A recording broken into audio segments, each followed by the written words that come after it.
we're going to get right into it. We hope that you are going to have a really good time tonight because we are certainly ready to have a time. We are going to have we are going to share an experience. We will sit down and we will pick our adjectives during debrief. So,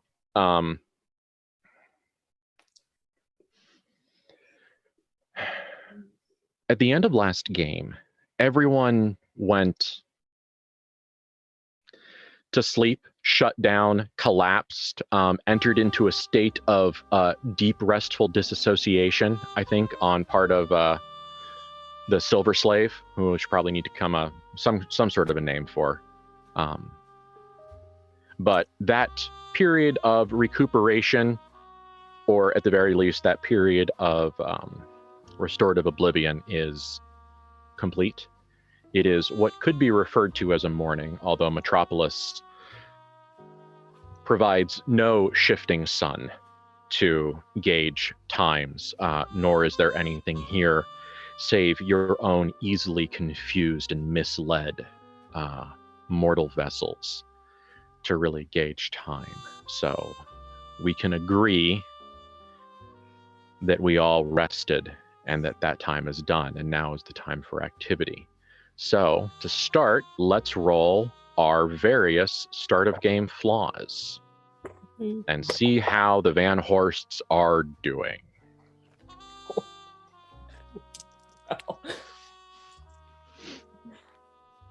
Erica, did you set the tone?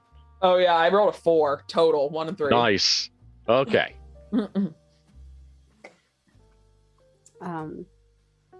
I rolled a 17 somehow. Nice.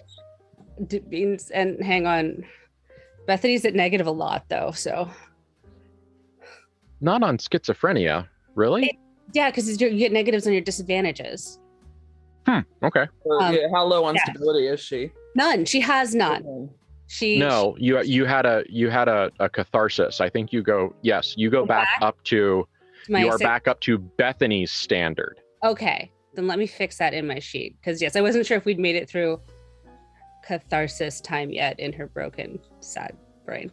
So that I feel like down to no, she's just at -1s to keep it together then, and not and -1 on disadvantage rolls, but it still makes her 16. Okay. Yeah, there we go. Yes, because I was like, that's part of the thing, is that she's far more likely, as she loses stability, to have an episode. Yes. No, I feel like that the actual act of the slaughter followed by the deeply emotional argument and negotiation and stuff probably. Yay. So, how you doing, buddy? You got an 8. I got 2 4s. And one of the things I was like, do I get any bonus? No, you don't get bonuses for this. You only get negatives. So yes, I got an 8 for nightmares.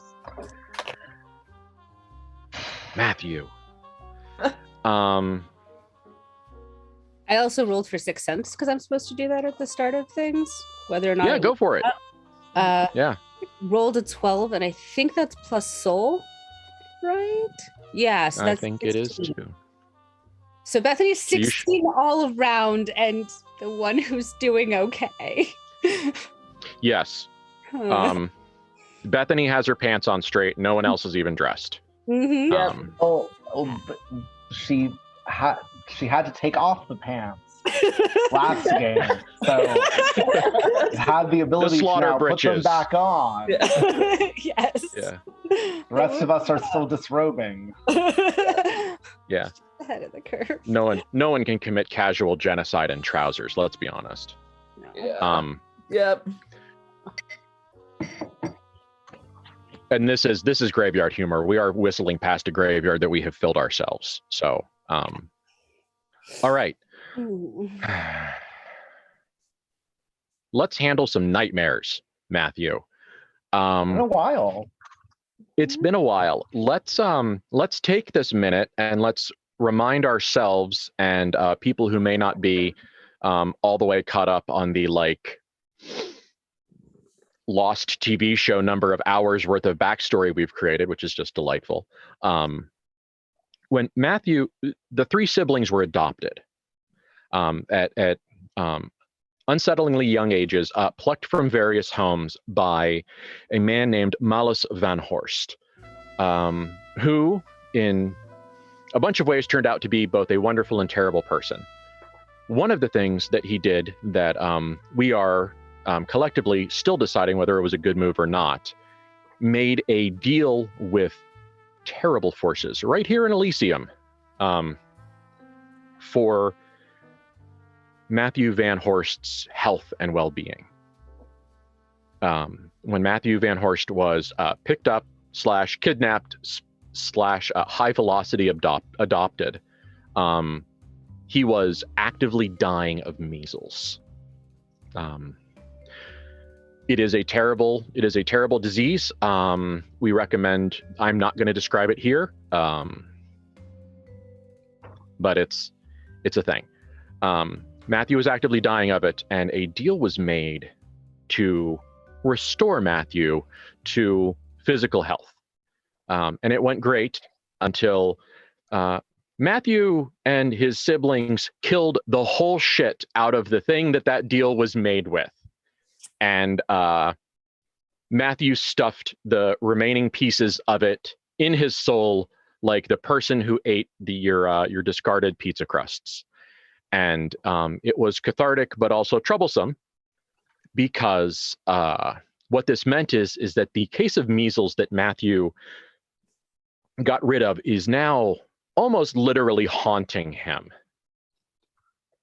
And so that's where we are. So Matthew, when you open your eyes in the dream, it is the classic. This is the dream of you being treated for your measles in a monstrous, gleaming, opalescent chrome biofacility, where we think now is in Metropolis. And a thing has started to descend from the ceiling. It looks like if a vivisection nightmare had a baby with a horseshoe crab and then raised it near Chernobyl and then had it chrome plated, this would be the thing that is lowering itself to you. It is hundreds, if not thousands, of articulated arms, some of them exploding into glassy, fractal, nanoscale appendages. And it is dropping down, and there are these two things, and they're short, and they're fat, and they're awful. Like, they look like little short, stumpy humans that have been packed onto like a spider chassis. And they're all hooked up with tubes and things. And you are not looking at the terrible thing at the foot of the bed, the foot of the slab. Let's not even call this a bed. At the foot of the slab that is overseeing this, because you know it, because sometimes when the light is right, the shadow that's being thrown against the wall is the shadow you now throw against the wall.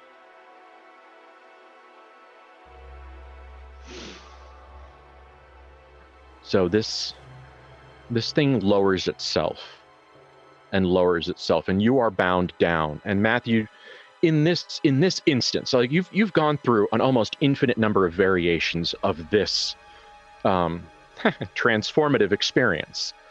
Tonight, are you accepting this grimly? Are you crying? Are you fighting?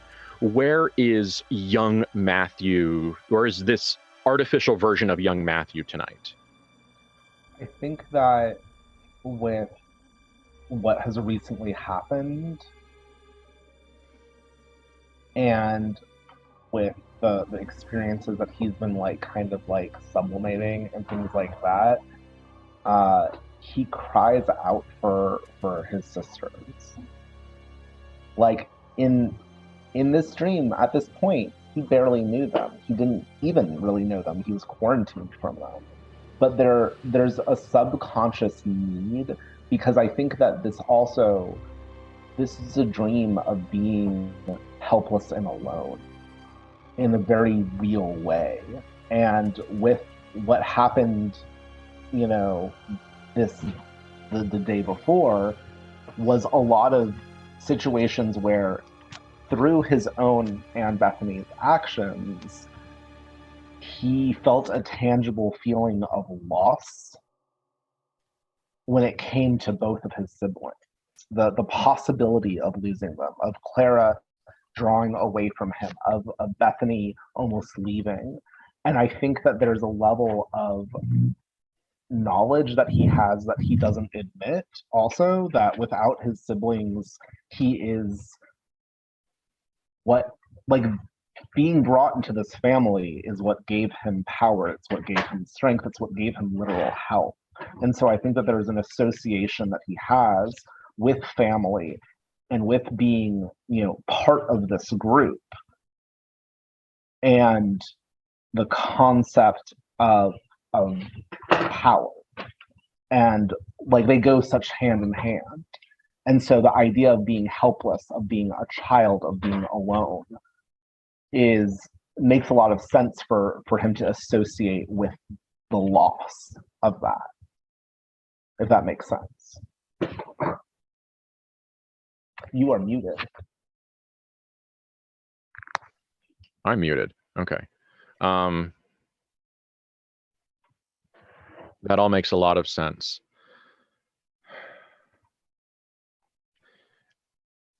The problem with this particular version of the dream, Matthew, is that usually once the infinitely variable surgery thing starts to make contact with you and you feel the beginnings of incisions and other various indignities, that's usually about the time you wake up. This time, that is not true. You are wide awake, and stop me if I reach too far. You are wide awake as the machine flenses your skin, and then the flesh underneath, and the muscles, and the ribs, and everything else, and you are opened up. Have you ever seen the tea that they make with the flour, the dried flower bulb, and you put it in the tea? Your torso is a tea flower, and you can feel. Matthew isn't a person that has prepared a lot of his own food, so I'll leave it up to you to decide how well you recognize that wet kerpop of a bone being removed from cartilage, a la the thigh joint of a chicken. That kind of kerpop, because that's the sound that your ribs make as they are each delicately removed from their adorable little sockets of cartilage and connective tissue connected to your spine. And they are taken away, and like it kind of like passes them, so you can almost they flutter away like little minimalist birds, little minimalist bone doves disappearing up into the dark of the ceiling. And then returning down, Matthew, are ribs. These ribs are made of black stone, and they have been crudely carved. You can see it's very napped is the word, if you've ever seen napped flint, that sharp but extremely complicated angles, and that sort of beautiful wavy pattern. There's a couple people that make knives that look like that, and I just drool openly on them. And so these napped black stone ribs are being levered down into your body. And some things come down, and it looks like they're going to be attaching to their attachment points, and the profoundly terrible sensation of huge amounts of electricity being passed through your body go from the ribs, or you presume it's electricity energy, crackle through your ribs and up and down your spine, as each rib is, for lack of a better term, arc welded to the cartilage. And you can see, so, very, very chest burster style, very Ridley Scott. You can see like the little wisps of smoke, like from a freshly soldered circuit board, rising out of the flower that is you. And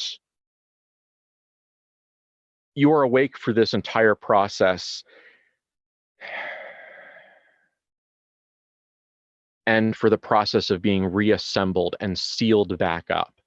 And you can feel the of these tiny, like invisible, nano and femto scale manipulator appendages, the impossible little feelings of individual cells and nerves being reassembled on your body. And then you feel whole. And it is at that moment that you realize it is done, that your eyes open. And the environment you find yourself in is just close enough to the environment of the nightmare that you are not going to be certain if the dream is over for a little while. Go. Oh, I think the first question that I have to have is, did Clara sleep in the same bed as Matt? Yeah. Okay. No matter how mad she is, if they're in the same place, she's okay. That's what I has yet to be that mad. mad. Yes. Yeah. You can go to bed mad, just don't go to bed alone. Yes. Oh, absolutely. I mean, it's them. It's them. Yeah. The second thing is, was he vocalizing during this dream? Like, was he screaming? Because that will affect how certain other things are going to react. He was certainly I have no investment in that answer. Yeah, I have no investment in that answer. I leave it up to you two. I'm going to say that he probably was, because like this is not the first nightmare that he has had, certainly, but it is one of the worst ones, and he has screamed before with his nightmares. Yeah. So I think that there was a lot of screaming, though no movement, like no physical, like there's still like the sleep paralysis that goes on with that whole thing. And so it's just like a lot of screaming and then just stopping and opening his eyes. She's up. She is, the screaming was enough, and she doesn't know if she should wake him or not. So she's kind of up and hovering over him and has hands on like his shoulders, or one on his shoulder and one in his, like, against his cheek, trying to be like, Matthew, honey, it's okay. Breathe. He basically starts clawing at his torso, and it's as if he's like trying to get underneath his own skin. She immediately grabs for his hands. She does not want him to hurt himself in this fit, this nightmare. Hey, you're okay. You're all right. Breathe with me. You're okay. I need a night. Why? I need to know if they're in me. There's nothing in you, darling. There's nothing in you. I promise. You've come back with worms. I need to know if they're in me. She like reaches down for his chest and tries to feel along his skin. There's nothing like perforated or broken or feels strange, correct? Like, she's looking at least. He feels fine. I mean, Matthew's torso is the only torso aside from yours. Like, you've probably got more like third-person sense data on Matthew than pretty much anything else in the world. Yeah. So, it's that. I don't know. It feels. But then again, it's you've woken up, you've been shattered awake, and you probably didn't sleep great anyway. And there's a point where you put your hand somewhere, But underneath it is a major piece of the circulatory system, and his heart rate is super high and super hard, and there's that moment that you can feel the blood underneath your palm, and it gives you that moment of like, that could be a worm. And she keeps her hand there and realizes that no, it's his heart, it's moving in the exact same time. It's not a worm. Matthew, it's not. You're not an. I need a knife. There's nothing changed. Clara, I need a knife. I'm not going to let you cut yourself open. Then I'll never know. Do you feel sick? Actually, should I roll for infirm? Yes. Let's find out if I do. Yeah.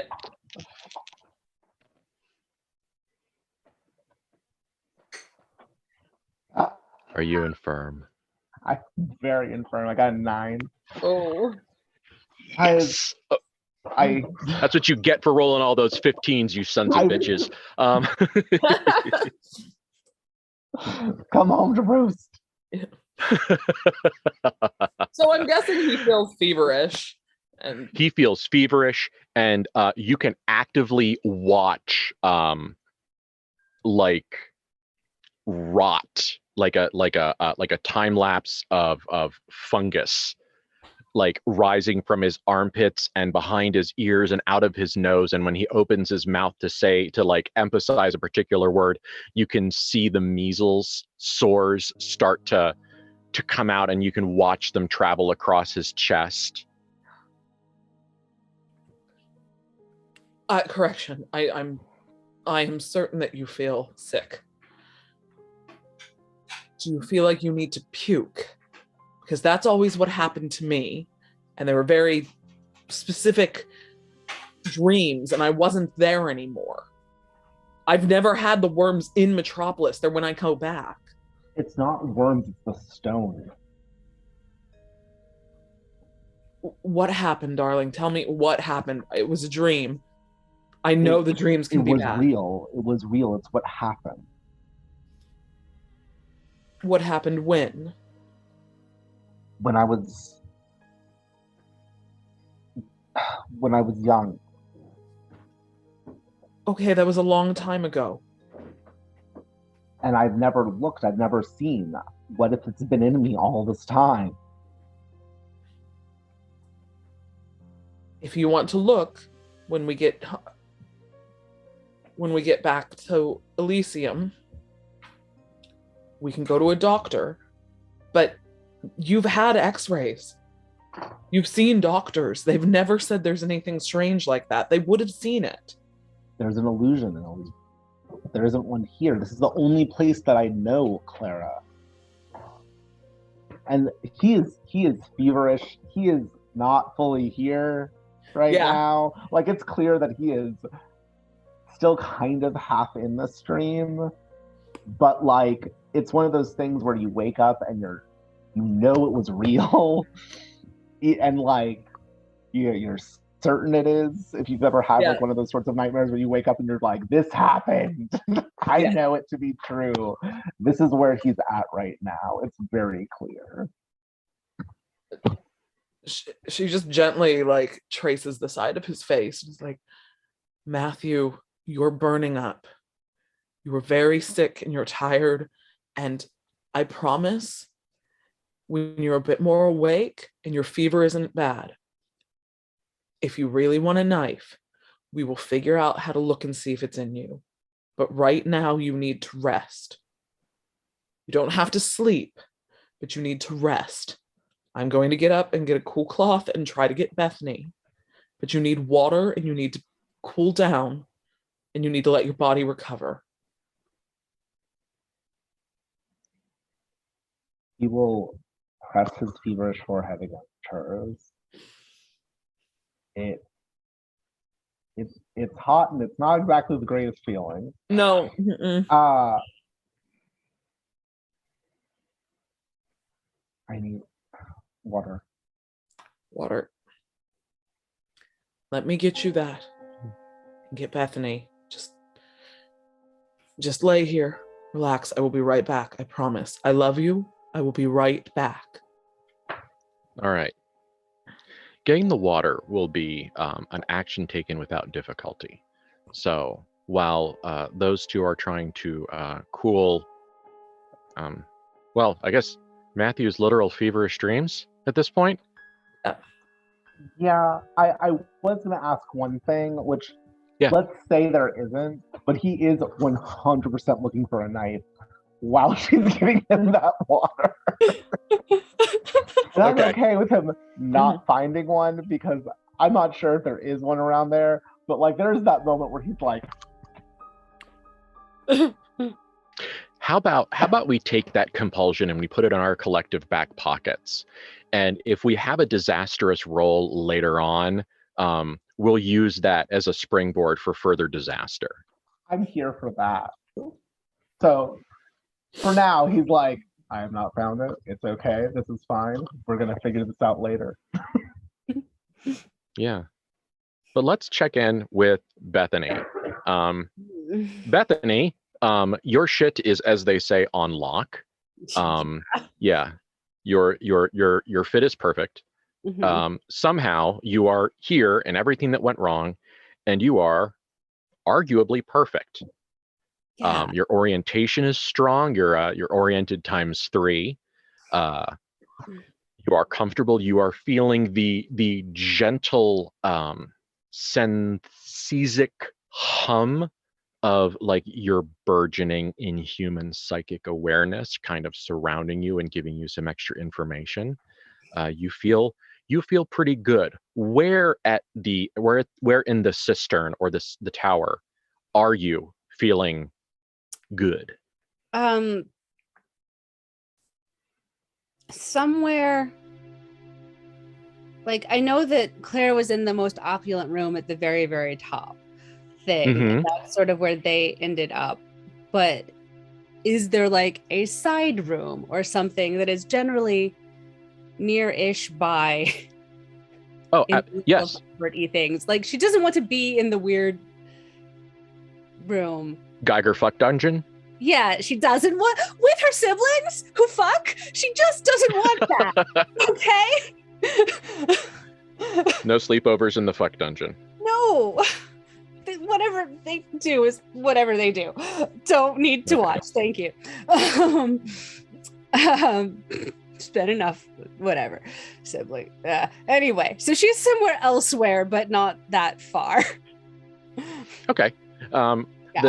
The tower does not have a specific layout that is necessary for a story element, so it's just kind of been like undifferentiated location tissue.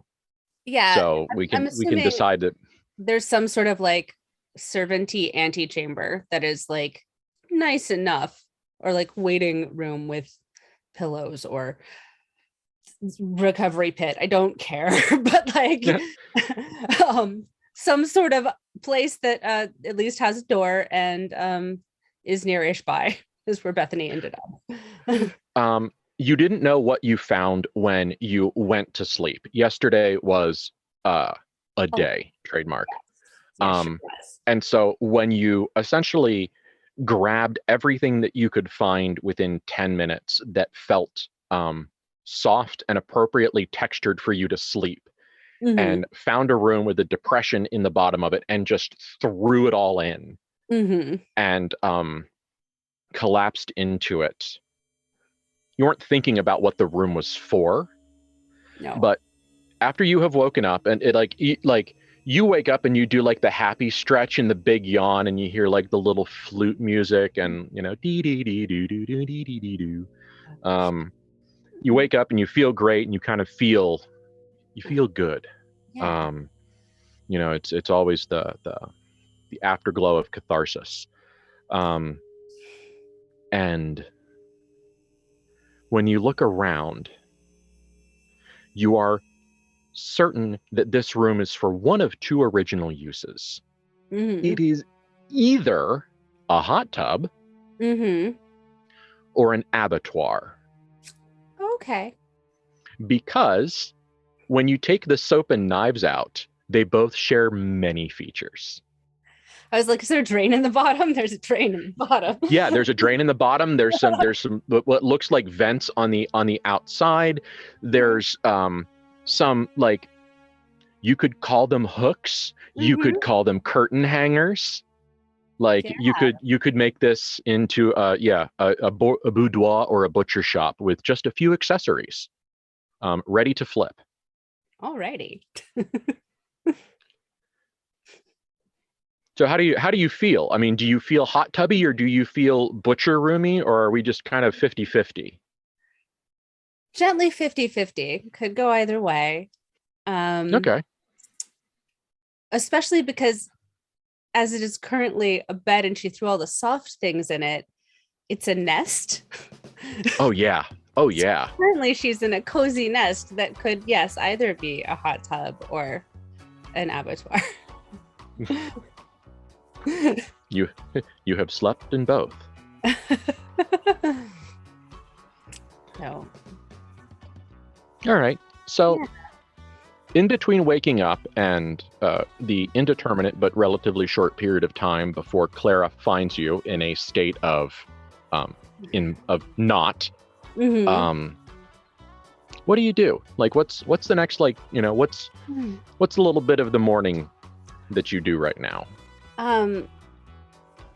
Gonna honestly, like, gently explore the room. Okay. And just see what's in it, see if there are any, like, accoutrement that would say in either direction, or if it is in fact possibly for both. With the exception of the soft things that you have brought in here, and the small amount of mess that you brought in with you, this room also has the intensely, profoundly clean look of the cistern itself, as if this entire room has been hosed down with black vitriol. The same thing that you killed everyone for, and you're not sure what it's used for, but it feels like it has been, like, cleaned with an acid. There is nothing in the corners. All of the metal gleams.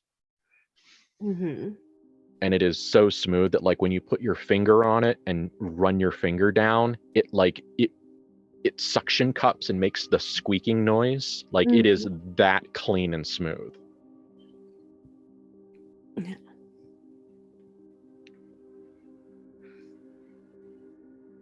Did I not answer your question? I mean, Okay. no, you did. It's good. I was like, I think that she wants to, like, wash her face and things. I feel like she feels really good, and very comfortable, and yesterday was awful and today is possibilities, but she kind of wants to wash off the rest of yesterday still. Sure. That feeling. So that's, before she is interrupted. Like, gentle. What you do not find a washroom. What you do find, however, is a mismatched but both shockingly gorgeous, a large basin bowl, or generally shaped like a basin. Maybe it's art, maybe it's a musical instrument. You don't know. It's a bowl with like crazing on the inside, but when you pour water into it, like, the refractions, like, take the crazing and bring it into the water. So it almost feels like dipping your fingers in like rainbows. Ooh.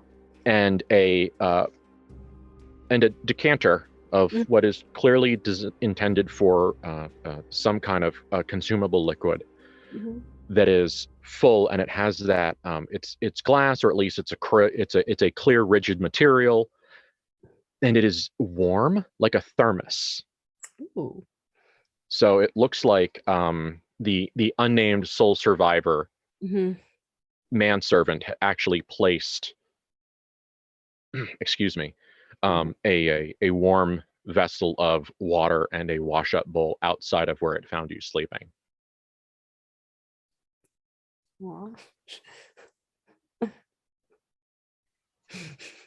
Yep, Bethany's gonna wash her face with it, and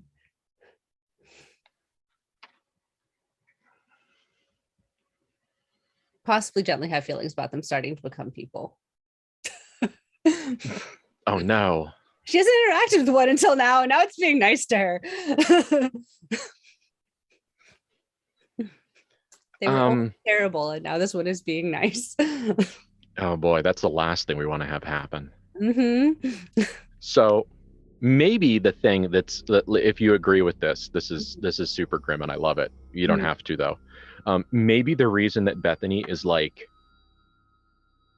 in a real like Zen mood is because she is deciding whether or not to kill this one. Like if I kill it before it becomes a people, I will never have to revisit actions. But if I don't, then we have a servant, and servants are nice. And this one knows where the warm water is, which is a value. Yes. And she's definitely in the leaning towards, I mean, she's always leaning towards that this is a servant that is useful. And that's usually bad for whomever she's decided that about. Sorry, David. But yes, so she is having a like, oh no, this one is possibly becoming a person and I think I want to keep it. And that means I have to find an actual justification for the things I did. That didn't But you're matter. not there yet. No, not yet. Just washing my face. Yeah, well, it's like the installation art piece at the end of the museum hallway. You're like, I'm going to get there eventually, and I'm going to have to interact with it. But right now, we're not. I have a smoothie. Yeah. So I'm just going to be aware of that art piece down the hall. But right now, I'm just going to enjoy my smoothie. Doing that right now. Orange Julius. Anyway, so you are in this tranquil, contemplating murder. Is it murder? Like deciding if it's murder or not, because it's not murder if it's not a person. Yeah, I mean, so, like, is it murder yet? Like, is that the Zen koan of the day? Like, is it murder if you don't consider them a person? Well, I mean,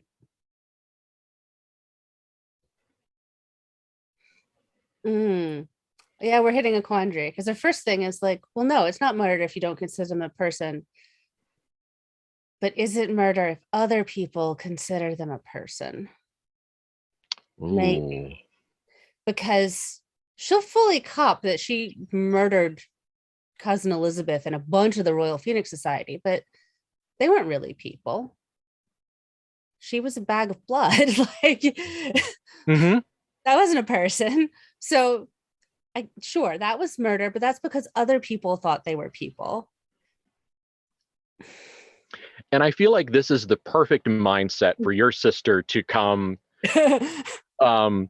certainly not gliding,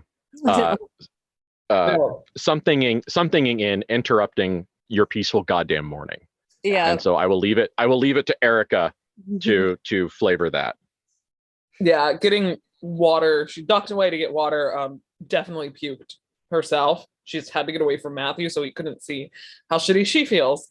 And then dropped off water. Said, please drink this. I'm just gonna get Bethany. And is now stumbling down the hall, looking like shit herself, trying to keep it together because Matthew is sick. And is respectful enough to knock on the door. But she does the knock, knock, knock, and then open it thing. It's a warning. It's not a request. And knocks. Hey, good morning. Matthew had a sorry. Good morning. Matthew had a bad dream and is very ill right now.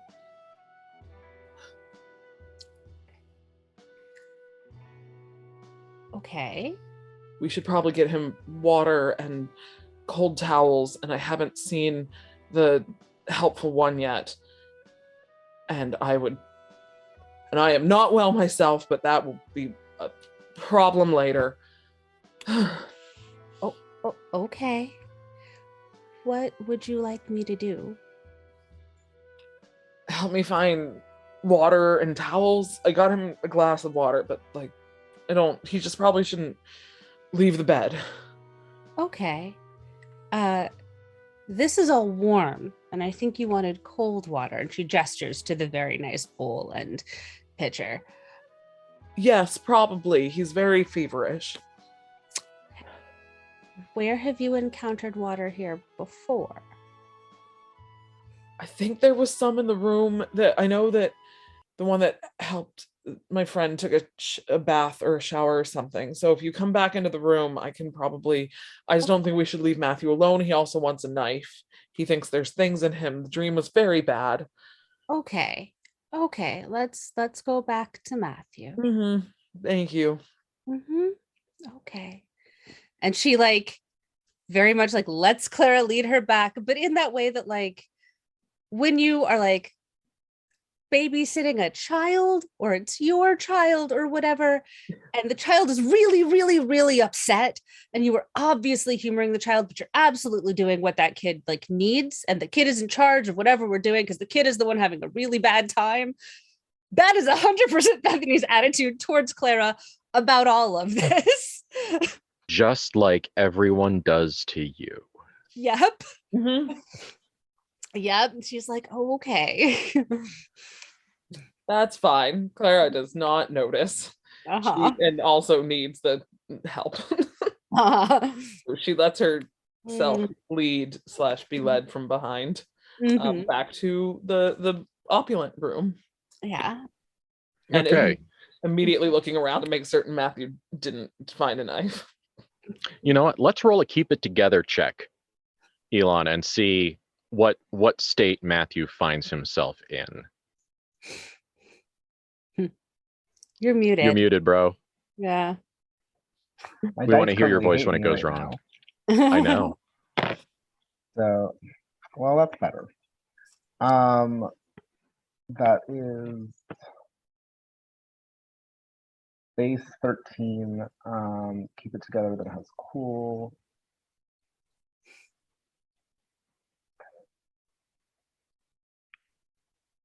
So it would have been a 15, but I have infirm going on. What hard? So I think I'm at a minus as well. Let me see exactly the amount that I'm minus because I think it's 1 or 2. I think it's 1, yeah. For I know that for the minor one it's for 1. I just want to check and see if it's more or if it's 2.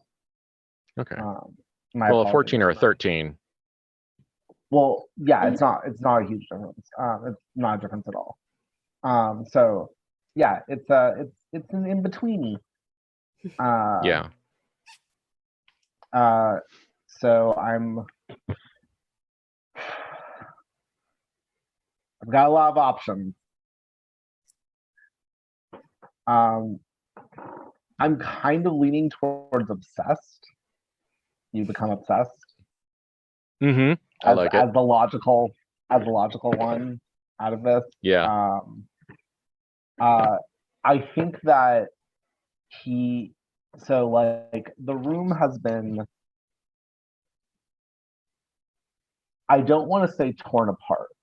It looks like it has been shifted in such a way that someone who is obviously trying to conceal that they are trying to tear apart the room has very carefully tried to put things back into place. So it really depends on like how observant someone is to notice that everything's like a little out of place. And Matthew is, I don't even think that like, I think that he had like just taken off his shirt and like gone to bed. I don't think he got undressed or anything. Like they were fucking exhausted last night. So like he's basically like he's in his pants. He has his shirt like on but not buttoned really yet. Does not have his tie on. I will take that off. And there's just a level of trying to look okay when you're not okay, which is certainly not helped by the fact that he has like the measles sores just full going on right now. Yeah. But he is keeping it together enough that he can at least try to look like he's not frantic. And I feel like as they're coming in, he is shutting one of the drawers, and like carefully, not with any force or anything like that, but just like, oh, I was just looking in this drawer for no reason. It's fine. I'm fine. We're all fine. And when they come in, he like looks over and just closes the door. The water has been drunk. Good. He did a good. Clara, Bethany. I thought you were going to lay down.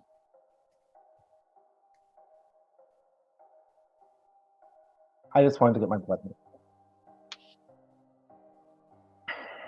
Lying down just makes it itch more, hurt more. All right. I'll get you more water and maybe something cool. I'll be back. Okay. Thank you. And Clara is very thankful that we kind of fell asleep after battle, because that means and her gun are physically on her body. She was too tired. She never took them out of like holsters. Yeah, all of you are still in the clothes that you left Las Vegas in. We are. Yeah, we're getting a little rank. Yeah. Gross. Yeah. Nope. Mm-hmm. And she goes to get a cool cloth from whatever the bathroom of this strange room is. Mm-hmm. Okay. He will look at Bethany, and that it's almost like when someone is drunk Mm-hmm. and they're trying to be too precise. Yeah. And like she's seen this before when the infirm really flares up and he's feverish enough that it's hard to think. Mm-hmm. And there's that similar sort of thing of like that preciseness where he's trying to overact normal through the fog for his own dignity's sake. Yeah. Conceal, don't feel. Yeah. And he just looks at Bethany and says, "Did you sleep well?" Well enough, yes. And she goes and like sits on whatever pile of conglomeration of soft things is currently the bed, and like sits down next to it and pats it and is like, "Come sit with me, Matthew." If you wish to. And he will sit next to her, and like it's like a thud, almost like, oh Yeah. God, it was really hard standing. Yeah, You really 100%. Did she go sit down so he would go sit down? Yes. No, 100%. Like, there's that sort of thing where he's like, I know what you did. We're not going to I know exactly why you did it, and I appreciate it. But I'm still upset that I had to do it. Bethany somehow managing to essentially observe her own disassociation. Yeah. Like disassociating via sibling. Like Clara, it's going to take you a couple of minutes to find a vessel that you can hold on to, that you trust, and get into the bathroom and make the whatever. Like the 3 seashells joke here is grim horror. Like the interacting with the bathroom until you can get like cool, clean, unscented, unadulterated water. It takes a couple of minutes. So we'll give Matthew and Bethany a couple of minutes to talk, and then whenever it feels good, you can finish that process and come out successfully or not, as you feel fit. Sounds good. So she takes his hand and just goes, uh-huh.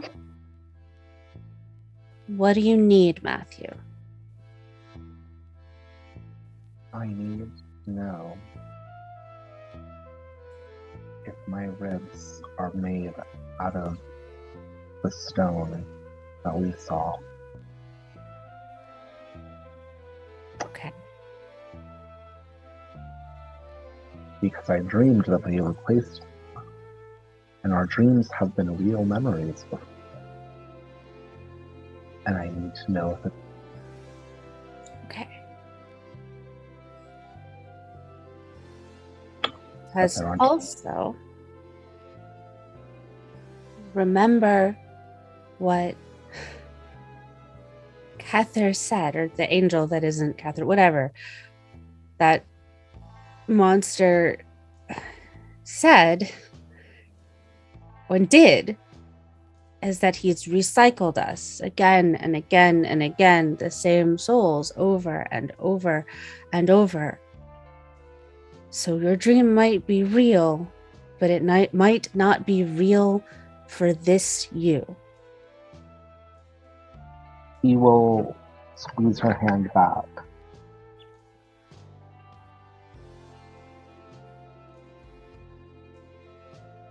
That is possible. And if I knew that it was real, if I knew that's what they were made out of, I wouldn't have to check.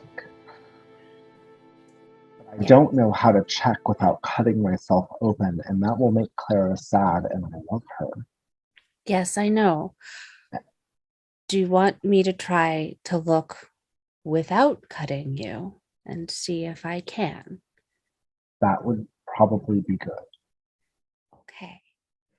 So the thing that we have done before as the two siblings who do this weird check-in on each other is magical intuition to see if something is messed up. I love, by the way, the expression on Ben's face, like, what even the fuck is going on with me? I was just curious. I was just waiting. I was like, okay. I don't expect it to actually like let her do the thing or work, but it is the thing that she's going to try to do. To see if somehow since we're in the dream, Matthew's ribs look different in the sensing of his aura. If it's suddenly like radiating black basalt or something, or looks weird. If you get a 9 or under, yeah, there will be a nigh deadly misinterpretation of the signs and portents, and you will be entirely certain that yes, Matthew's ribs have been replaced with the black stone. Okay. Yep. That's the consequence ahead of time. That's great. Still gonna do it. That's fine. Okay, but this is a 10 and it's plus soul. So that's a 14. So it's in the middle. So oh man, we still don't get to find out if that's a hot tub or an abattoir. I know. I still we might take him there later Lady to Bathroy style, like it's both. She's not opposed to like she's trying to not because it will upset Clara. We had a whole thing. He loves Clara and it will upset Clara, so we can't cut him open because it's bad. Clara continues to be like the person who keeps these fucking idiots from doing the most dumbass shit. And I just want to say thank you, Erica, for being weirdly enough, the rational one out of this group. She's drunk, high, and pregnant in the corner. She's like, I can't have any more fucked up decisions in my life. So the heroine, one could say.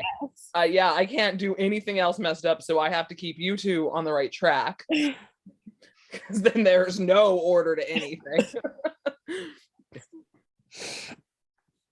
But yes, so wow. Okay.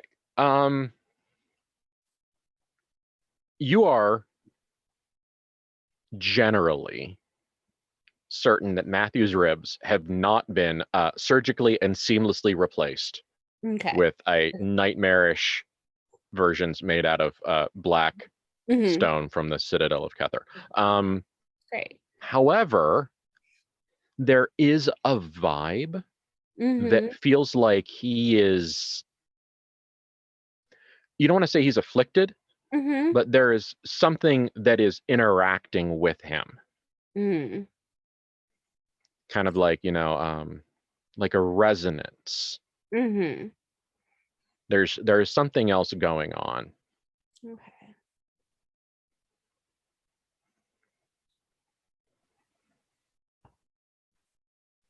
She holds his hand a little tighter and looks in his eyes and says, I think Metropolis has noticed you.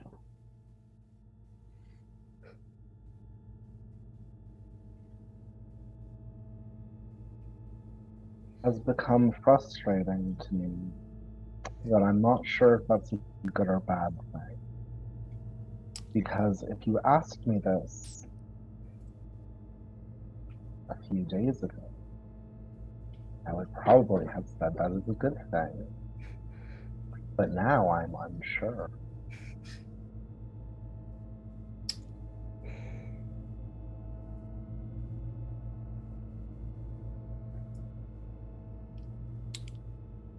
That's when Clara very quietly comes out with like a basin of water and the cleanest towel she can find. And she doesn't say anything. She just kind of goes and slips into sitting on the edge of the bed next to Matthew's head and starts very carefully cleaning the sweat off of his face.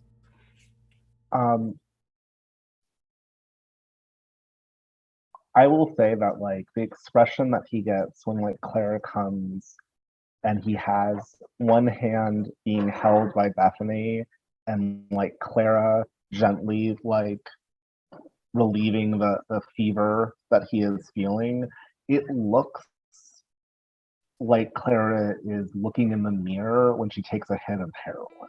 I understand. Like the just the sheer like need and dopamine rush of like, oh, it's going to be fine. I have, because again, like that dream was all about losing this, and the terror of that lack of both his support and also those that he inherently kind of has weird power vibes. It's weird. But like that entire thing, and so there's almost a sort of release that happens where like he's still feverish, he's still a little worried about the whole rib thing, but like he trusts that Bethany is correct. But there's that release that happens of just like, oh, thank God, things are normal. And he will lean into her touch.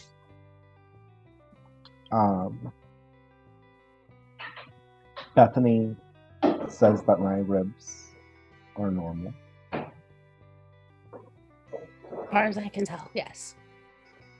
But it seems that Metropolis has taken notice of me in some way. You took a throne. Should we be surprised? I'm not surprised, but we might want to look at that throne again. As soon as your fever goes, we should look, yes.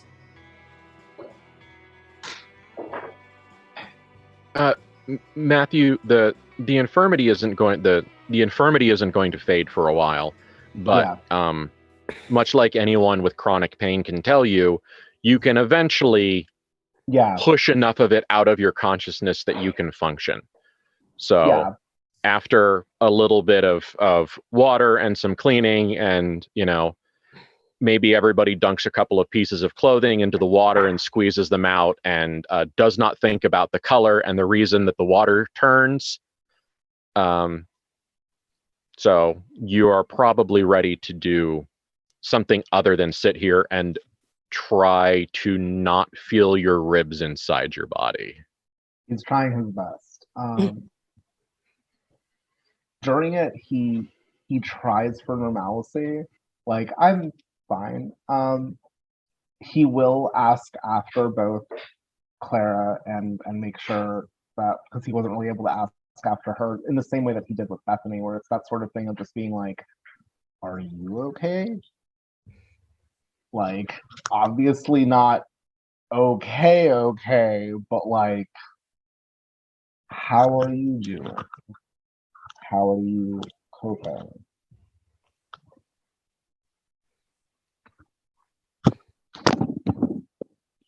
I'm fine. I am hungry and I would like to puke at the exact same time. And everything is uncomfortable and hurts. Let's go see your throne. You will cup her cheek and give her a very chaste kiss because Bethany is here and that we're not going to be too weird about it. And he will, once he has gotten kind of a little bit more wherewithal, heave himself up and say, let's go. Okay. Anything to do or say before we get to the throne room? Okay. Nope. Then we are great. We are right on time for everything to go wrong according to schedule. When you get to the throne room, the intense and profound, just odorous, rotten funk of the room like returns back to your noses,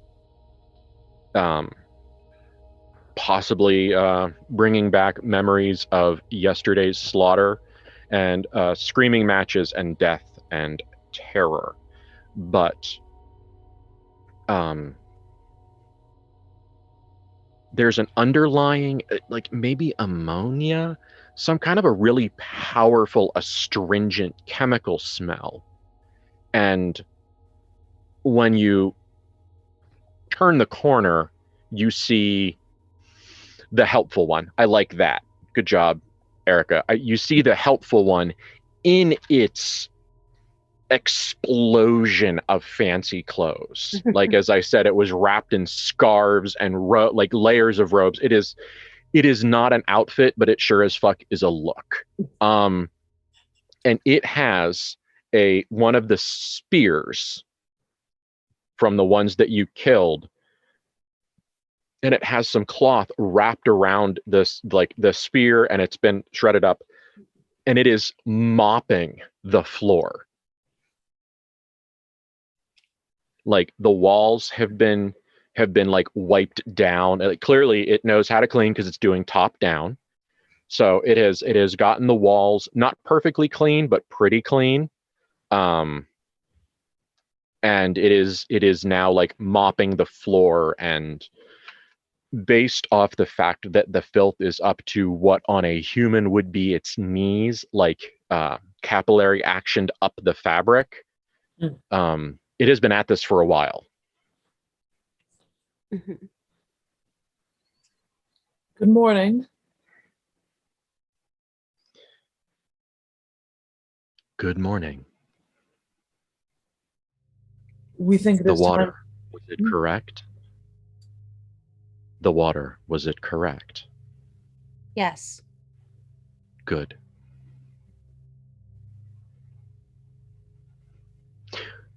No one knew whether or not you wanted water with salt or without salt. Yes. Without is preferred, thank you. Very good. Thank you.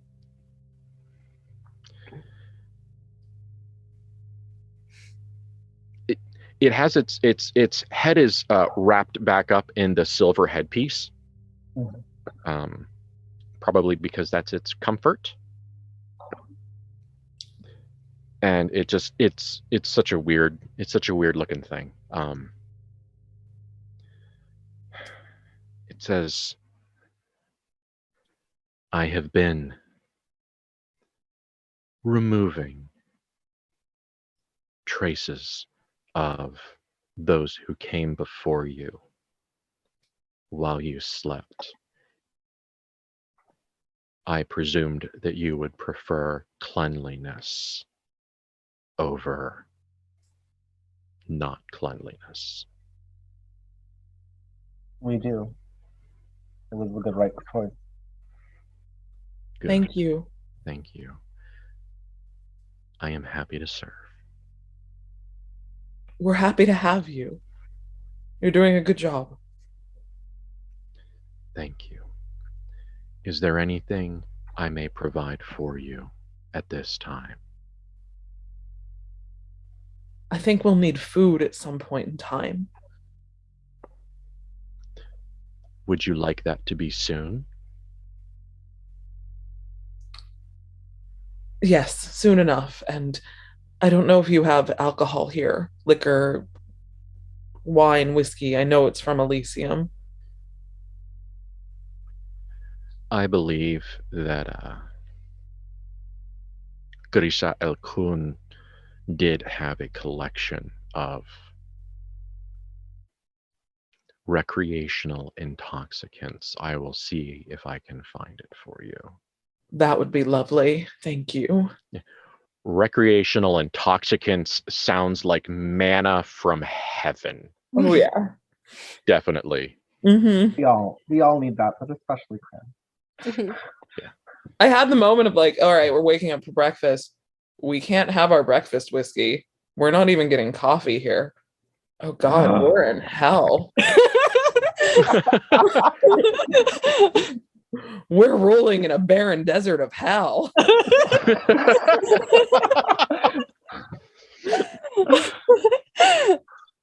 So yeah, recreational intoxicant sounds great.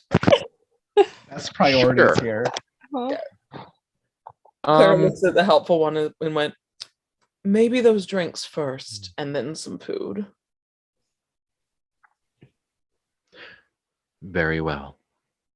Please allow me a few moments in time to bring these things about. Of course.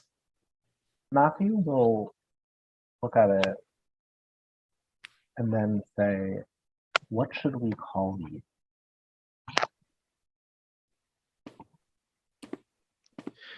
Anything I have been referred to before this moment no longer has context. Feel free to name me as you would find descriptive or appropriate.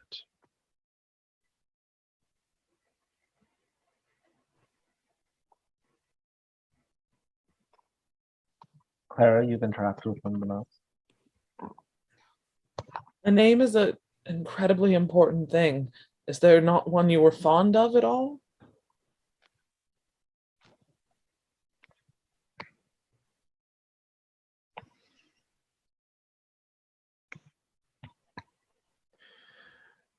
I was referred to as the first servant. I was referred to as the unmarred one. I was referred to as the hidden truth. None of these things are relevant anymore because I am the only one. So separating me from those who were altered is useless. I am the only servant, so I cannot be the first. We used to have someone in our lives who was incredibly dear to us and took care of us. His name was Sebastian. So, Bastion, perhaps?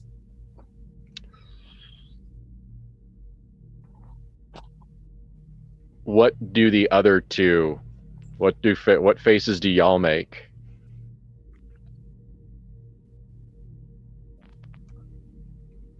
Naming this thing after Saint John. Mm-hmm.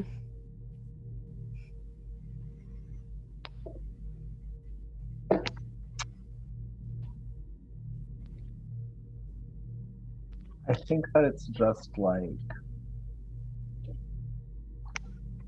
very neutral. Because Fair. like for his he's like, I'm not gonna be upset by doing this, but it feels weird enough that I'm not gonna necessarily look approving. Okay.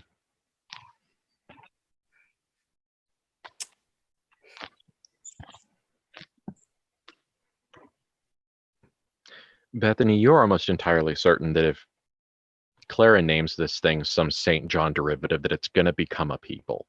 Mm-hmm. Oh, yes. She's desperately concerned it will become a people. Secretly Claire's plan. Not only that, but that Bethany's the one who was in the house with St. John for 10 years. Mm-hmm. Clara left. Matthew had his own house. Izzy ran off. She's naming it after a person who took care of me. Mm-hmm. Not the rest of them took care of me. And so she is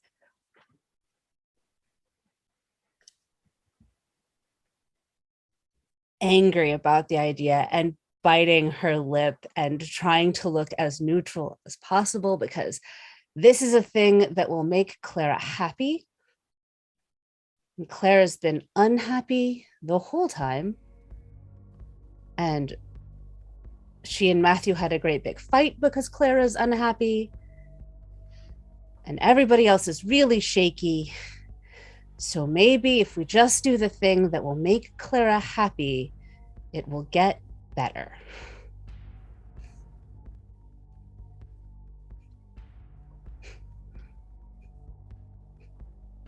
So Bastion it is. So It is. If it says fine, then yes. It is a nonsense series of sounds to it. And so it says, then I am Bastion. Thank you for providing me with a new name for this new time in my existence. Bethany, please mark down a relationship of 1 with Bastion. Oh God. Yup. Dun, dun, dun. It's gonna get worse. Mm-hmm.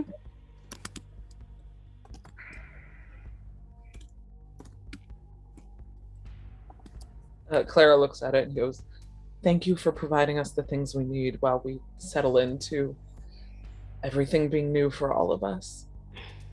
It's good. It will be good." It will be good. It will be. And she kind of lays a hand on whatever it has for a shoulder for a moment. And I mean, it has physical architecture below its neck. I mean, we could agree to call it a shoulder, but it sure as fuck isn't a scapula and a ball and socket joint. Well, she gives that section a gentle squeeze, and then you know where to find it. Section. It says, I am worried that you will find the solvents that I am using in cleaning this room unpleasant.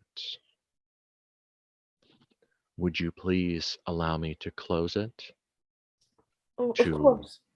preserve you from this experience while I find and prepare for you a meal?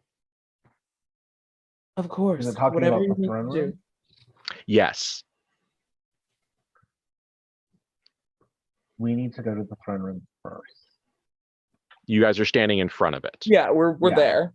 And it Well, and no, it we need does to and go it does in it. have that. Yes. It is suggesting that you do not, because it stinks. Ben doesn't care. Matthew will look inside, basically.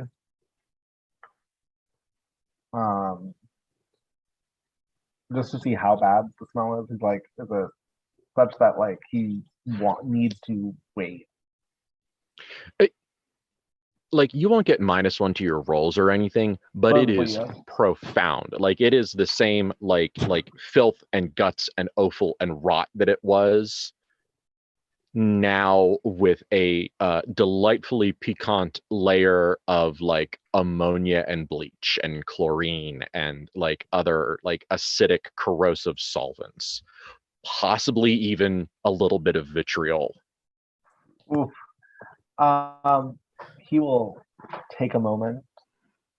You could endure it if you wanted to. Like, you could muscle through. Oh yeah, no, he'll take a moment and just go, we'll eat first. Very good. And all of its movements are like that sort of like I keep thinking mermaid, like when they do the slow motion, fast motion, where there's all like the scarves and things kind of floating. It very much has that sort of flowy vibe. And so it pulls the doors shut with a smooth motion, places the spear mop against the wall and leads you to one of the rooms that has a bunch of nice things to look at in it. Mm-hmm. Art pieces and this, that, and the other thing. And then totters off to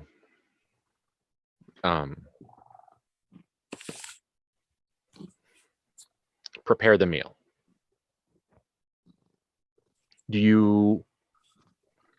We could jump to the food and the drinks being served if there is nothing that you guys want to do in the meantime. Do you want to have some talkies or some walkies? I feel like talking over food is a thing that we do often. So like I'm cool with jumping It is a tradition. to that point, but we might want to do that after the break. No, we don't. Oh, okay. Never mind. No, we don't. I know when the break is going to be. Oh no. Okay, never mind then. Yes. And food doesn't have to be a lot. Claire's gonna eating is hard. Yeah. Well, have all of you seen Hook with Yes. Robin Williams in it? Do you remember the food table? Yeah. Yeah. Where they all used their imagination and the crazy food showed up, and it all, like, you looked at it and you were like, yes, that all gives the monkey in my brain feelings like it's all food, but I don't know how to identify it, Mm-hmm. nor Yeah. can I gauge how it is going to taste. What you are presented with is that table in a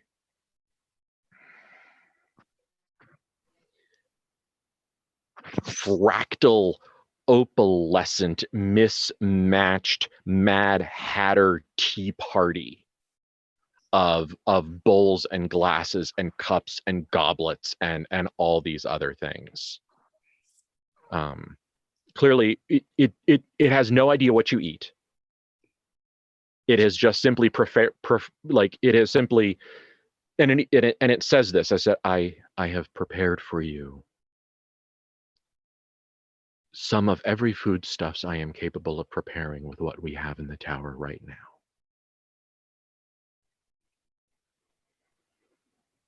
That's wonderful. Thank you. It's good. Thank you, Bastion. I have also found what intoxicants I can find.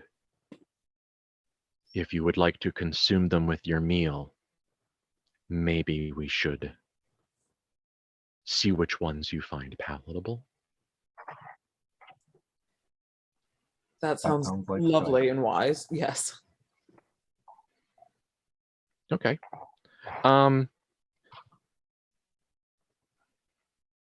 There is if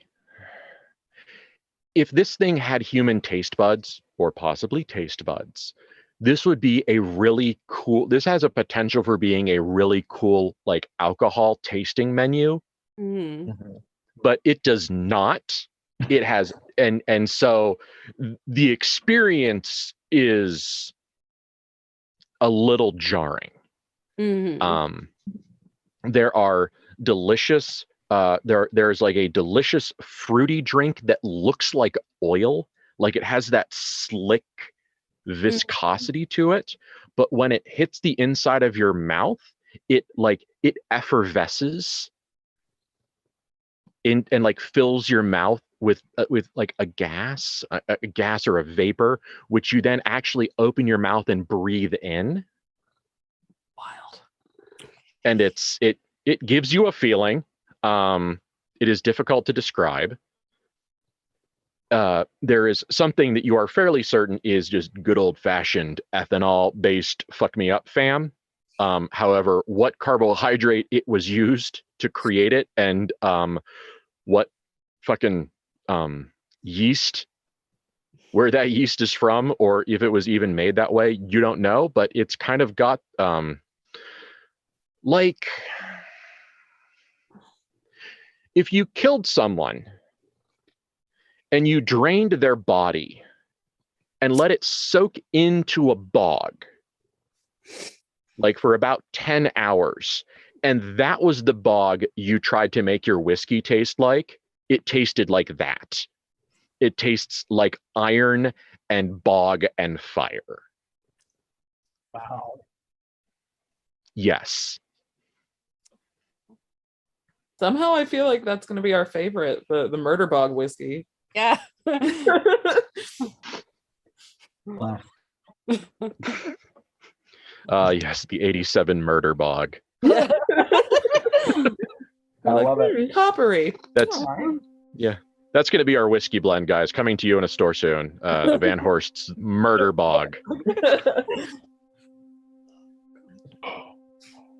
Is Wow. there anything that vaguely smells and or feels like opium or heroin? So that burnt sugar kind of.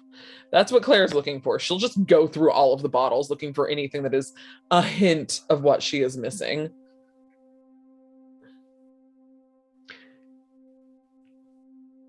Yes. You find a bottle that it's a very small bottle. It's like teeny tiny. It's hysterically tiny. Like you have to think. Sorry, it's I had a life experience at work. You have to think to get but it informs you that it is rubbed on the temples and the Okay. wrists, almost like a perfume. Diving in and doing that. Great. Clara,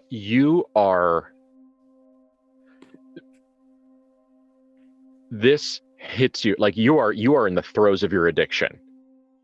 And so like when it hits you like a 12-ton steam locomotive being fired from a cannon. And the smell is familiar to you two, as it is not as overwhelming because it's not right near you. It is Azadeva essence that has been modified. So it is a slightly hallucinogenic, like numbing opioid happy. Have you ever had I'm going to say the word wrong and I'm sorry. Like citron peppers, the ones that numb your mouth and give you that weird tingly feeling at the same time. Yeah. Imagine that experience, Clara, but in your brain. Lovely. It's better than she was feeling before. This is great. No. I She feel might like even have an appetite. That's great. Oh Matthew yeah. just, like, looks over at Bethany to get her reaction when he realizes what it is.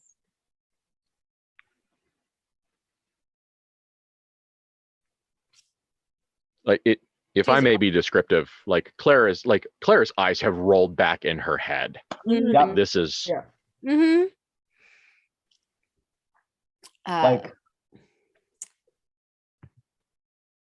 Bethany is just remembering that back home in Pittsburgh, she's got like 3 vials of that just kicking around. Mhm. Sure Yep, you does. do. Well, something else has been done to this. Clearly, this has received a process, but Yes. yeah.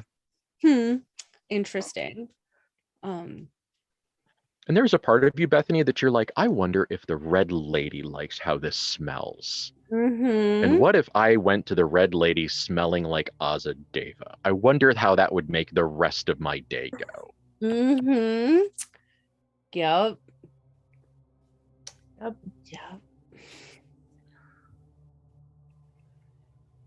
And so she's gonna look at the helpful one and say, Mm-hmm. you know where this was acquired?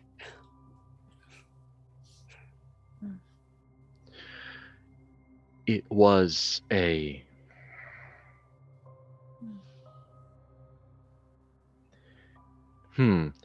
gift, a treaty gift, a gift from wanderers from the great city who wished for some of what this place makes.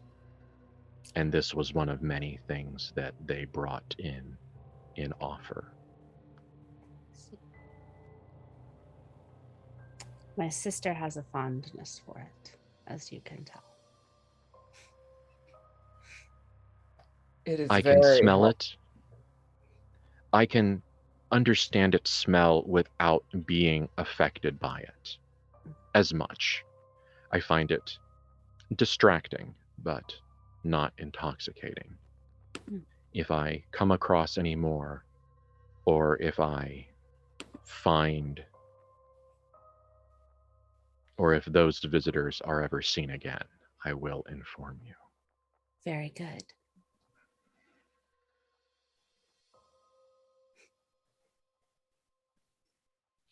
So, does everyone want murder bog with their breakfast? Mm-hmm. Yeah. Yeah. Matthew's also going to essentially try the different foods and like to figure out which one is at least palatable, and put them on Clara's plate to make sure she's eaten for two. Well, it's important that she eats. Yeah. Before doing his own plate. Okay.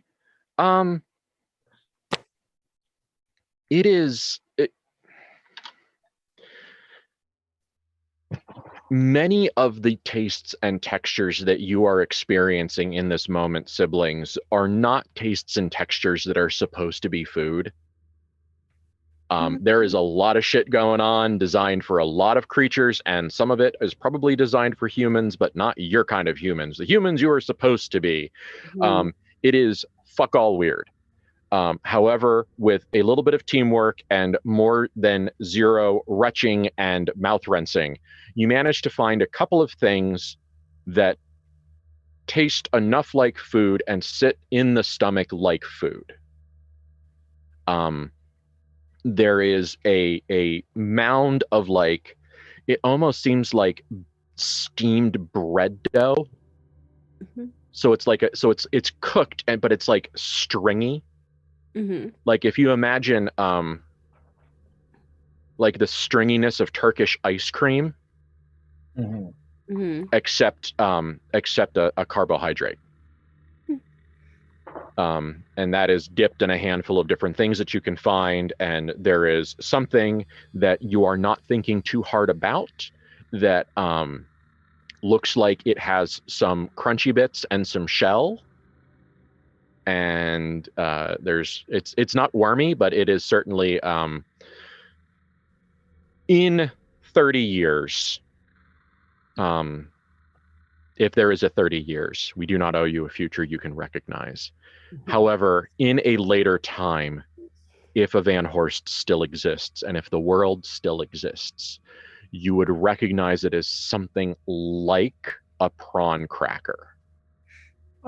As in, it is a crustacean thing that has been compressed and cooked. And so you can kind of like see the of whatever improbable thing it is.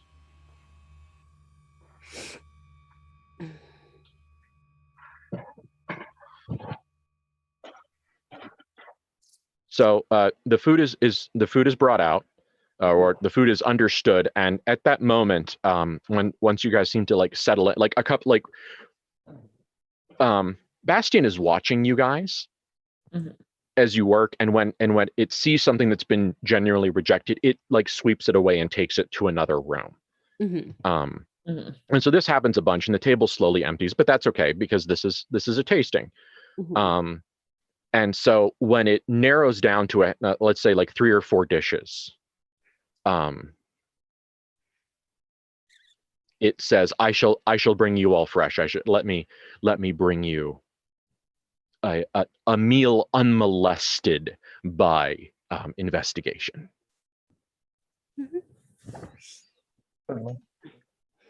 And it does. And this time it has found cute little matching enough bowls. They're all the same shape. Maybe they look like a there's kind of a vibe like a sake set. Like, you know, it's a collection of things that are all meant to be used for consumption of something at the same time, except they're like coffee mug / large teacup sized, and there's some of this stuff in it. And there was one of the sauces that you guys like, one of the dribbly sauce textured something over the top, and it brings you out and it places at your at each of your locations some of the murder bog whiskey, and bows elaborately, like with a lot of genuflecting and oh my god, I slapped my light, and it with a lot of oh no, with a lot of twisting. All right, with a lot of twisting of the hands and a lot of obeisance. It says, "Please enjoy."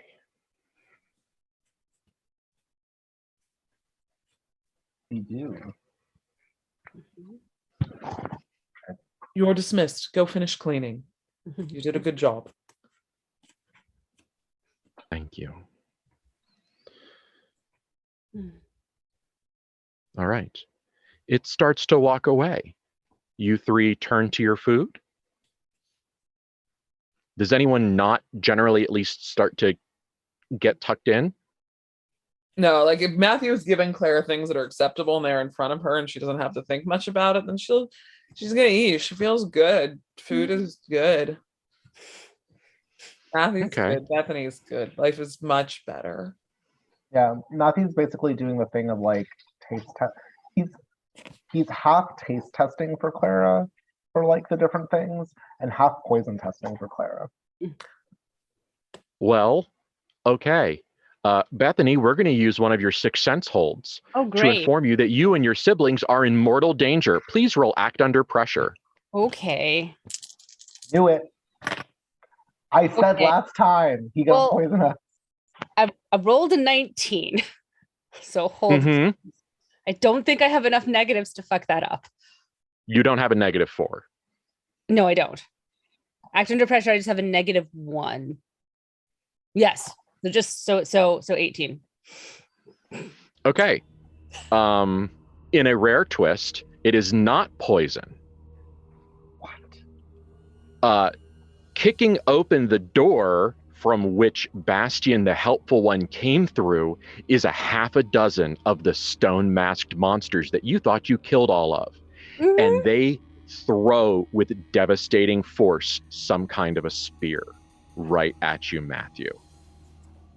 Welcome back. We're going to find out what the fuck happened to that spear in about 30 seconds. However, right before we do, I am going to tell you to check out the chat and hop into the TTRP Theater Discord for two things. One, because we have a meme crafter extraordinaire who is once again performing their job above and beyond the call of duty.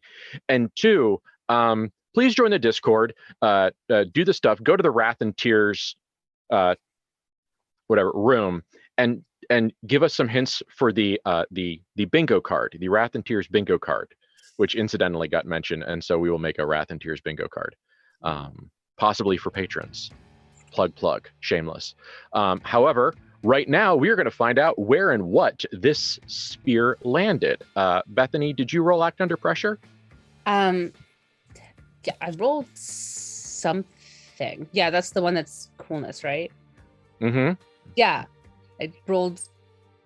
The fuck did I roll? I rolled a success. I don't remember. You rolled a whole lot. You rolled a 15. Rolled a whole lot. Yeah, I rolled a lot. You rolled a 19. Oh, so I got 18. Thank you. Yes, sorry. Yes. I rolled a many. So yes, despite being not cool, she did okay.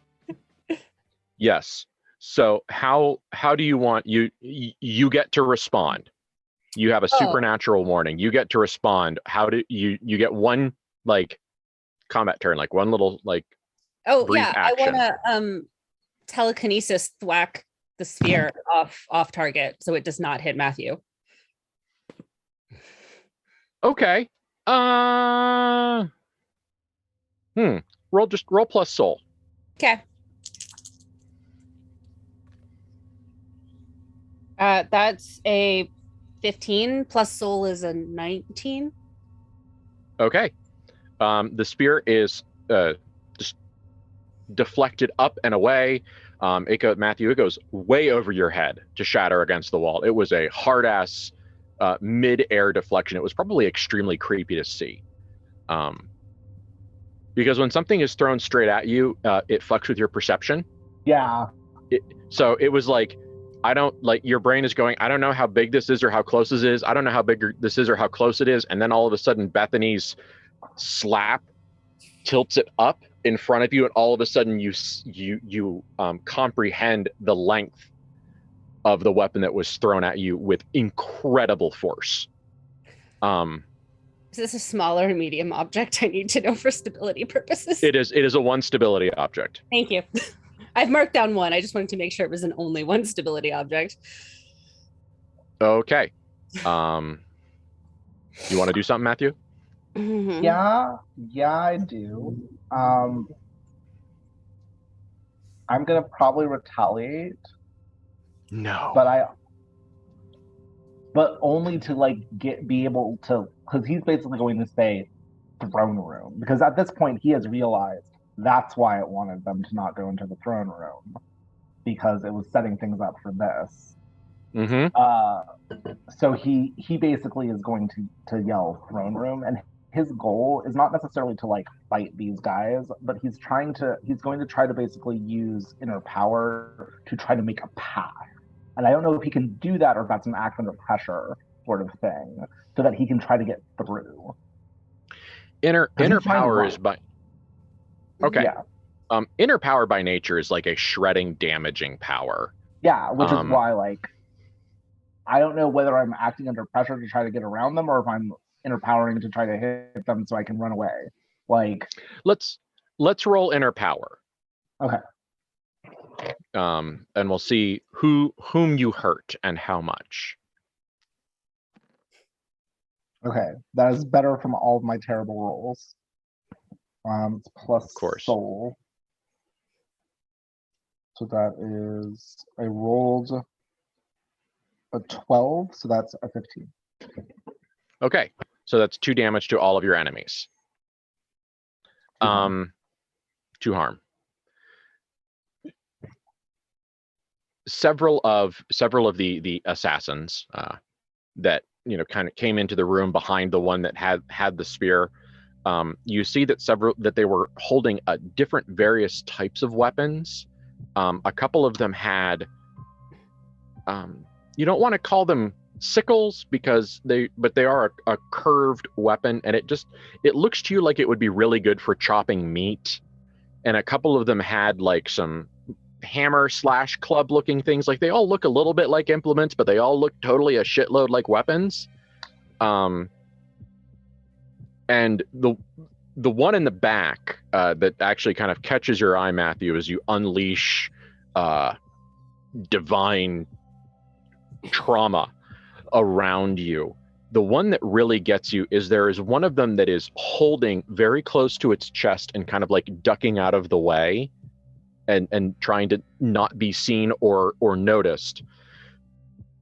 It has like a maybe that long, however long that is, the length of like your forearm and your hand, like brassy long nails. Like they taper to a very, very, very narrow, sharp point, and they're kind of mushroomed on top for it to be hit. But they're long and they're sharp and they're kind of like a brassy, goldy sort of color. Well, however, several of them are now, if not dead, incapacitated, and so all of you can do a thing before the other small group of them, before the rest of them get in the door. I was hoping to use Death Drive, so I don't know if I should make that initial roll now. Yeah. As Claire like gets herself out of what the fuck just happened, still high as a kite. Okay. Oh, that's only an 8. But I think the way this power works, I'm reading it. Even 9-, you get 1 edge. So I can choose from one of the edges. But afterwards, you discover you've been injured without noticing it. Ideal. Dramatically ideal. Okay. Yeah, so that injury will happen sometime in the scrum. Yeah, exactly. And the GM gets to choose how much or how many there are, based on who attacked you and how. So it makes sense. Makes narrative sense. She's going to use reckless, which is frighten your opponents by laughing in the face of death. That is going to be the edge, and you get +1 for the rest of the fight. Okay. So describe to us Clara's ferociously like two-faced goddess transition from narcotic lump to like Shiva. Yeah, she's leaning back there, like watching her brother eat, actually relaxing. Then he's nearly murdered right in front of her, and she just whirls and goes, "You think that you can hurt your betters?" There it is. Yeah. And that's where she is, and she's pulling a gun out of her bra. Where else would you keep it? She doesn't have room for a holster. Okay. Yep. Bethany? And she's just laughing. She's continuing to laugh because clearly Bethany and Matthew have this in hand. She has no reason to be worried. And they are fools for attacking them because everything is fine in life. Yes. Clara providing the Killing Joke soundtrack. Yes. Mm-hmm. There we are. Is the helpful one still there and visible? They are not. Great. Bastian went through that door and didn't come the fuck back out. Going after it. Okay. I mean, out the door, and if Matthew can direct her towards the throne room, she'll go there, but she is looking to go cast Contagious Insanity on the one she will not call Bastian that is now named Bastian. Matthew will try to get people to go towards the throne room because we can get him if we're there. Because once we have control of that stone, we have control of the castle. And if you don't think we're gonna super duper murder that dude, we're gonna do that if we get on that throne. Oh yeah. Now the question is, can we get to the throne? That's the big right. Well, so she's attempting to get out the door. Yeah, it's out the door. She's trying to find him. That is her whole plan. It's not a good plan. She's mad. I love you. She's angry. You know what? How about you roll an unmodified avoid harm? Okay, that sounds fine. As it seems like navigating a murder environment seems to be what you want to do. Mm-hmm. Well, I rolled a 5, so... Bethany. We talked about this. Look, she's doing really well, and now she's not paying attention, and so now she's just gonna get hurt about it, I guess. Okay, do you have the general moves sheet up? Yeah, let me pull it. It's up, just let me pull up Acrobat. Okay. Yes, I do. Avoid harm. Avoid harm. Yes, I did not avoid harm. That I definitely made a bad judgment call and did not avoid harm. These are correct things. I was like, I don't even know what it's plus, but whatever it is, it's not enough to fix it. I think it's reflexes. Mm-hmm. For those playing along at home, her reflexes are +1, but that only makes it a 6, so it still doesn't help. Yeah. No, she does not avoid harm. Okay, so what's the bottom? What's the worst result? You make a move. Okay. Essentially. And then I assume that she has to roll endure injury. Probably. It's you react. You were too slow to react, or you make a bad judgment call. Perhaps you didn't avoid any harm at all, or you ended up making an even worse spot than before. The GM makes a move. That's what it is. How about you roll to endure injury with a -2? Okay. Well, I rolled a 4, so that's a 2. And then let me see what Oh, and I have +0 to fortitude, so that's still a 2. There you go. Okay. So do you want a serious wound, a critical wound, or do you want to die? Don't want to die. That's fine. Um, The serious wounds are the moderately troublesome ones. The critical wounds are the hospital right now ones. yes, it's the. Let me look at what the extra. Yeah, for About it serious, you get knocked out. For Right. critical, you are still able to act. Right. Is a big difference also. So like it's a worse Yes. wound, but you're able to still act. Yes. Yes. Um, Yes. I was like, I will take a worse wound to continue to act. I you think. seem uncertain of that. Yeah, I think Bethany's had Metropolis hospital times before and they were not fun, but that's okay. We don't even know where it is here, so it's going to be bad, but Yeah. Mm-hmm. Yeah. Yeah, that's the base. That's her whole thing. Is like, well, I could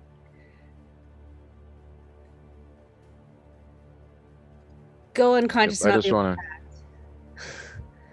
So I feel like if I can act now, I can help finish the fight, and then we can deal with the fact that I have a problem. Yeah. I mean, yeah, it's both are not good options. No, but I feel like I can hopefully be more helpful if I'm still conscious. Yeah, you did kind of snake eyes twice. So you're taking a critical wound in exchange for being able to continue acting, right? Yes, that is Okay. what I'm doing. I just wanted to make sure. Yeah. Your critical wound is less physiological and more spiritual. Okay. You try to get through these nothings because they're all not people again. That's a self-solving problem. Yep. You try to get through these fleshy nothings, and you were ready to throw some more telekinesis and just like, we will solve this problem. We will split them like the Red Sea, and then we will just walk right through to the promised land. All is great. However, maybe it's because you just used it, or because you weren't particularly ready, or for whatever reason, you kind of get your actions in the wrong order. And so you do more of the diving and moving through and past than you do the telekinesis. And so when the one with the brass nails jams one of those like 18-inch long spikes through the upper meaty part of Bethany's shoulder and pins her to the wall with it, you see a piece of your soul driven out of your body and also pinned to the wall. It is like this. It is like a piece of your aura has now been pierced through and has been pinned to the wall. Oh no, that's precious. And if you try to tear your body off of this pin, you will leave a piece of your spirit behind. Okay. Ooh. These are bindings. Yeah. Okay. Guess I'm stuck right here about it, but I'm gonna make you all my problem. Me all your problem. Here we go. Yeah. The hospital you need is a spooky hospital. Like, you need occult help. Yes. And she already has soul thirst. Like, there's already terrible cancer lady after her, and her soul consumes itself now. This is not great. It's the worst possible answer. It's like you rolled 2 complete failures in a row. Amazing. Okay. Bethany's scream of pain is a weirdly warbling sound. Have you ever rolled down your window just a little bit and it's made all of the air in the car go whoa, whoa, whoa, whoa, whoa, whoa. Imagine that feeling, but with Bethany's voice. Oh no. In a shriek of agony and rage. Yeah. Matthew, you yelled throne room and started moving. Yep. It's hard because if he goes, he's leaving his sisters behind. He is. Or at least one of them. But if he doesn't go, they might all just die. Should go. So he's going to run to the throne room. Mm-hmm. Oof. Okay. Mm-hmm. What do you feel like? You think that's an act under pressure? I feel like that has to be an act under pressure. There's not really anything else I can think of that would make sense for it. Yeah. As he goes, he will basically yell, I have to get there, basically protect each other. Because he's going to trust that they can hold on just until he gets there. Well, let's see if you can act under pressure. Yeah, and then I trip and fall on my face. Yeah. Happens.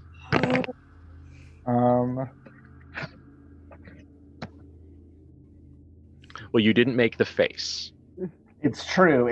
I got like, with coolness, I got a 10. So. All right. I mean, I feel like I already have a difficult choice, but let's go. So you do it, but hesitate, are delayed, or must deal with a complication. The GM reveals an unexpected outcome, a high price, or a difficult choice. So I think that the difficult choice you made, I actually feel like it's perfect because your narration really well. backed up your role. You already went, oh God, I have to leave my sisters behind, or else the fucking helpful one is going to turn this entire building into a chipper shredder. Yeah. So, okay, Matthew, you stumble covered in measles and feverish with snot coming out of your nose. Unfed, running off 3.5 calories worth of murder bog whiskey, and just spite. So much spite. Yeah. Okay, and you stagger down the hallway. In the next vaguely defined period of time, you should make it to the throne room. Mm-hmm. However, I feel like Clara, Mm-hmm. you've been edgy mid-90s DC Joker cackling. Oh yeah. As you pull a gun out of your bra, and upon whom do you dispense your divine justice? She is stumbling forward out after Bethany, but the first one or two that try to block Matthew's way are the ones she's shooting. She's going to try to clear the way for Matthew to get to the throne room while bodily using her own body to protect Bethany. Because right now she's in death drive. She's not thinking about herself at all. And she wants to shoot these things. And Bethany is looking in trouble. They're not allowed to touch Bethany. So laughing, shooting, standing in front of her sister. This kind of this is literally what death drive is for. Yes. But this way of thinking and order of prioritizing yourself much lower than other things in a deadly situation could end very poorly if the dice decide it to. Are you signed up for that? Yes. All right, roll violence. Yep. There it is. Do a kill. That's a 14 before my violence. So that's your good. Violence is not 0. No, it's not. I upped it when we started this campaign. It's 16. 16. All right. And death drive adds to that, right? Another 1. Yep. Okay. All right. And how much damage does that do? Does your pistol do? I think it does 2. That sounds right. Average harm. Yeah. The items actually come with actions that usually describe what you can do with them. We haven't really done that a lot. No, and we should. Yeah. But I think it's 2 harm. Yeah, I'm looking for the item and I can't quite find it now. I should have put it on my sheet. Nope. It's okay. Yep. Yeah. 2 harm sounds We- right. That's we- what we've used in the Yeah. past, and it's not like a really big sword or gun or something. It's a pistol. So Yeah. So it's a oh, it's 3 harm, says the chat. So thank you, chat. there's an action. Amazing. T-Dorf says there's an action called Overkill that does 3 harm, and he is a smart dude, so we're gonna take it. And if it doesn't do 3 harm, you got lucky this time, punk. It does. you It's -2 ammo. okay? But also, I get a So- +1 ongoing during the fight, so that probably doesn't count for harm too. Anyway, That doesn't add no. all right, that's just That's what it rolls. just to the die rolls. Dear Jesus. 3 well, harm. You evacuate one of these things top bit with a expanding, tumbling piece of lead. Like it's like a under the chin sort of thing. It's both cool and extremely terrifying. And as she does it, she's still laughing and goes, "We were having a nice breakfast." The Van Horsts are so terrible, and I love it. We are. It was pleasant. How dare you? She's so mad. Oh, I need to- Yeah. Okay. It's all right. We're trying to use the rules a little bit more and everything else. It's always whenever you try to remember how to use a rule book, there's always that one thing that you forget to write down. You're like, oh shit. So we found it. So, Yep. all right. I look up thing up from. Okay. I kind of want to deal with Matthew getting to the throne room last. Okay. Because that's going to be the climax, generally both of the night and of the scene. Cool. So, Bethany, let's see where you're at. You are psychically wounded. Yes, I am. I am currently looking at Soul Thirst because I wrote down what I need it for, but I haven't written down how it works. It's kind of like a passive downtimey thing. Yeah, right. It's not a. In that you can't eat people's soul with it in combat. That's a different skill. This is a drawback. Right? Yeah. It was mostly No, she you wants to cannot. rip that soul out of her body, its body, so she can't. So is how close is the one that stabbed her? Is now the focus of her terrible pain and range. So she'd just like to cast Contagious Insanity on it instead. Well, that's got a pretty good range. So how about you roll those Contagious Insanity dice? Mm-hmm. And let's see how much crazy you spread around the room, like an M80 in a jar of peanut butter. I rolled a 14 and soul is +4, -1 for my wound. So that's more than 15. Yes, and what does a 15 plus on Contagious Insanity do for us? Let me look it up on my sheet because I'm pretty sure I wrote it all down.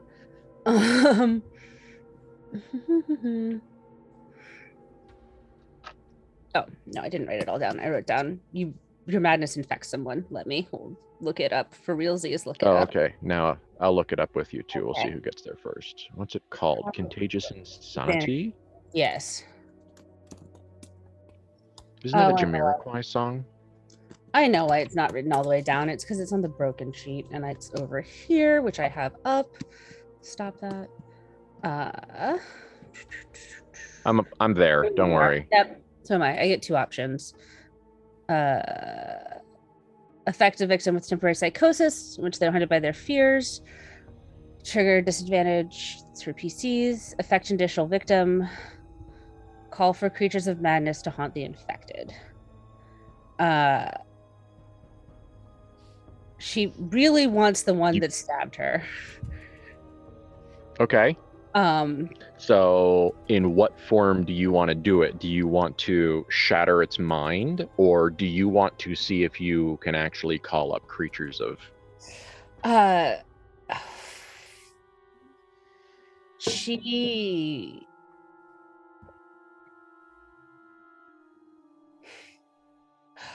No, she wants it. She doesn't want creatures. She wants it somehow to think in the stumbling that it has pierced its own self, like that its own soul is leaking out of its body, that it has fucked this all up.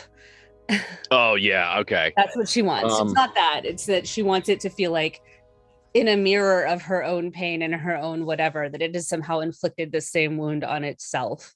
And have you seen Akira? yeah. Okay.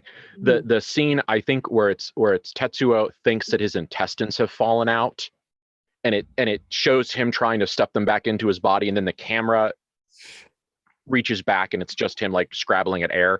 That's what has happened to this thing. It thinks its soul is like leaking out of its body as if it's a sponge being squeezed, and it just starts to shriek in some strange multi-tonal noise and like it's clearly trying to bring something back into it. You're not entirely certain. It doesn't really have the same set of sensory apparatus that you have, nor possibly does its mental image of a soul match up, but it thinks something important is falling out of it and it is trying to push it back in. Great. Did it drop all its terrible spikes? It did drop all of its terrible spikes. Perfect. Now it can't stab Clara.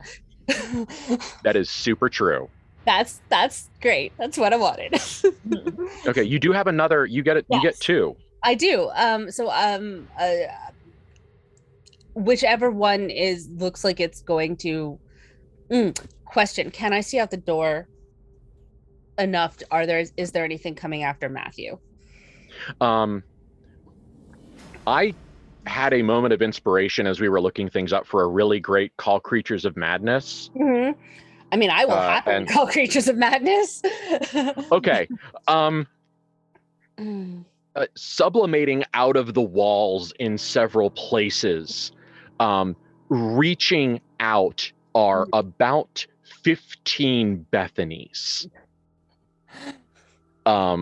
Coming out of the walls, and you're not really certain if they're real or if they're not, or if they're just a psychic projection, and you have no idea, but like a handful of these Bethanies are like reaching out of the wall. Not all of them are complete, and some of them are actually kind of like falling apart as they reach, but they grab a couple of them and like start pulling them into the walls, and they're screaming, but they're not being pulled in well.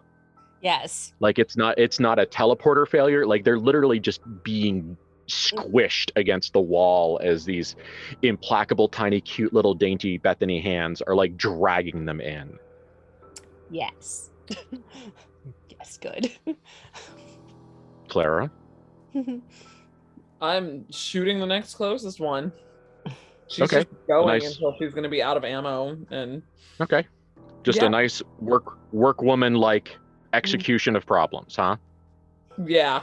She can't think emotionally about this. She's still high. She's just mad. Like, she can't be worried for Matthew. She just needs to put the stupid children down so they can go back to having a nice breakfast. The adults, once again, are fighting. Yeah. Oh, I still don't make it. It's okay. It's one success. Okay. Yep.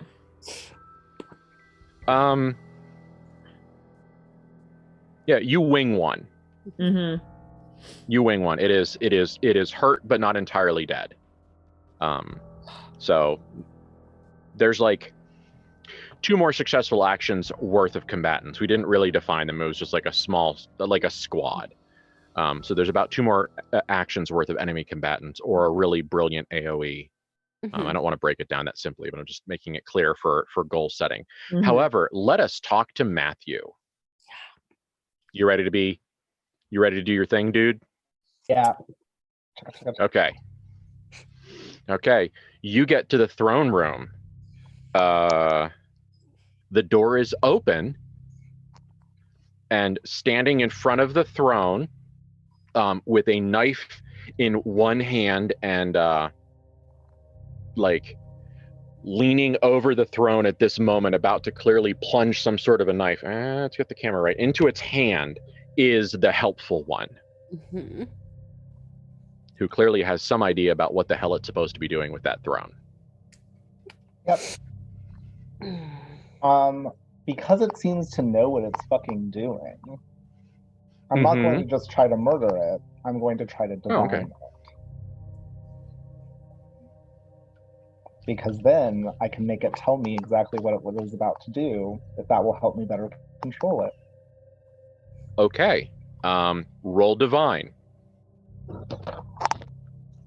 Let's see if this fucks up. You all right? I'm good. Okay. All I'm right. excited.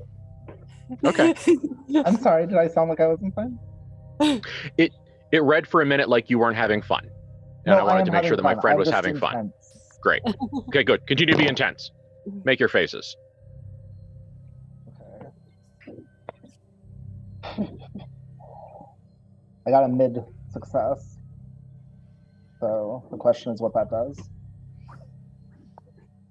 I got like I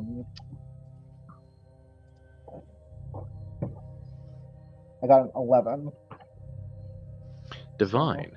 You are fascinating to the creature. Choose one option. You may soothe or command. Okay. Would you like to soothe or command? Command. It's Okay. Matthew. Yeah, I know. I just wanted to ask. For command, is it like a single order, or can I, like, how does that, like, or is it?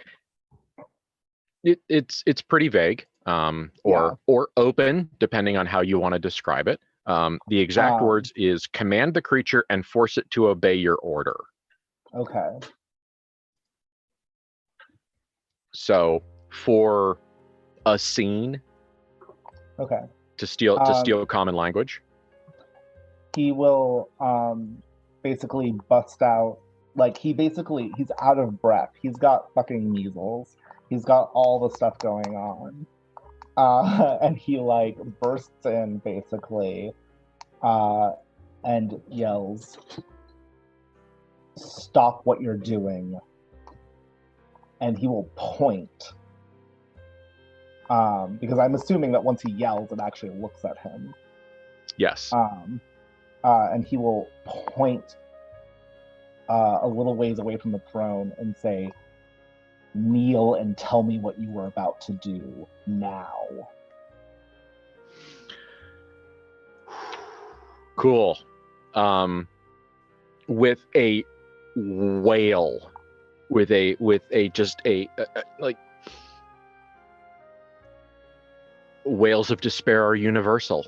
Metropolis was built on them. With a wail of despair, and clearly understanding that its will has been taken from it again, it like drops the knife and drops to the ground and is just like, it understands that it has lost its chance in this moment, and it is a creature absolutely racked with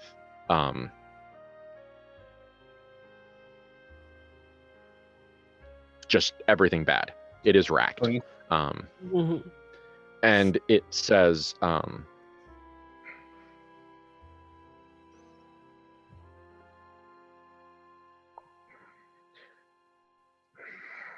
if I bled on it, I could bind to it at least for a short period of time, and I was going to use it to kill you.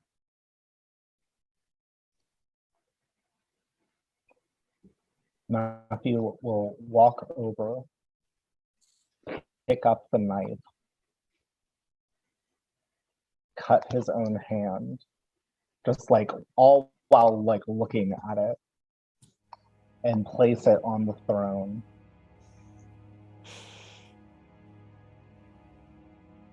And just say, "I could have killed you, but I wanted you to see this." You feel all the way down, like in your pelvis, this deep voice. Who are you to command me? I am a shard of the Archon. You bow to me. Act under pressure. Oh, goodness.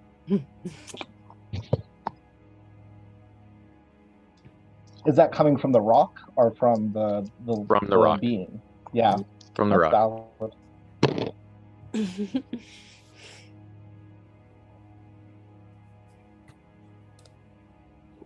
That is plus coolness is 11. I keep getting all right. So. Yeah.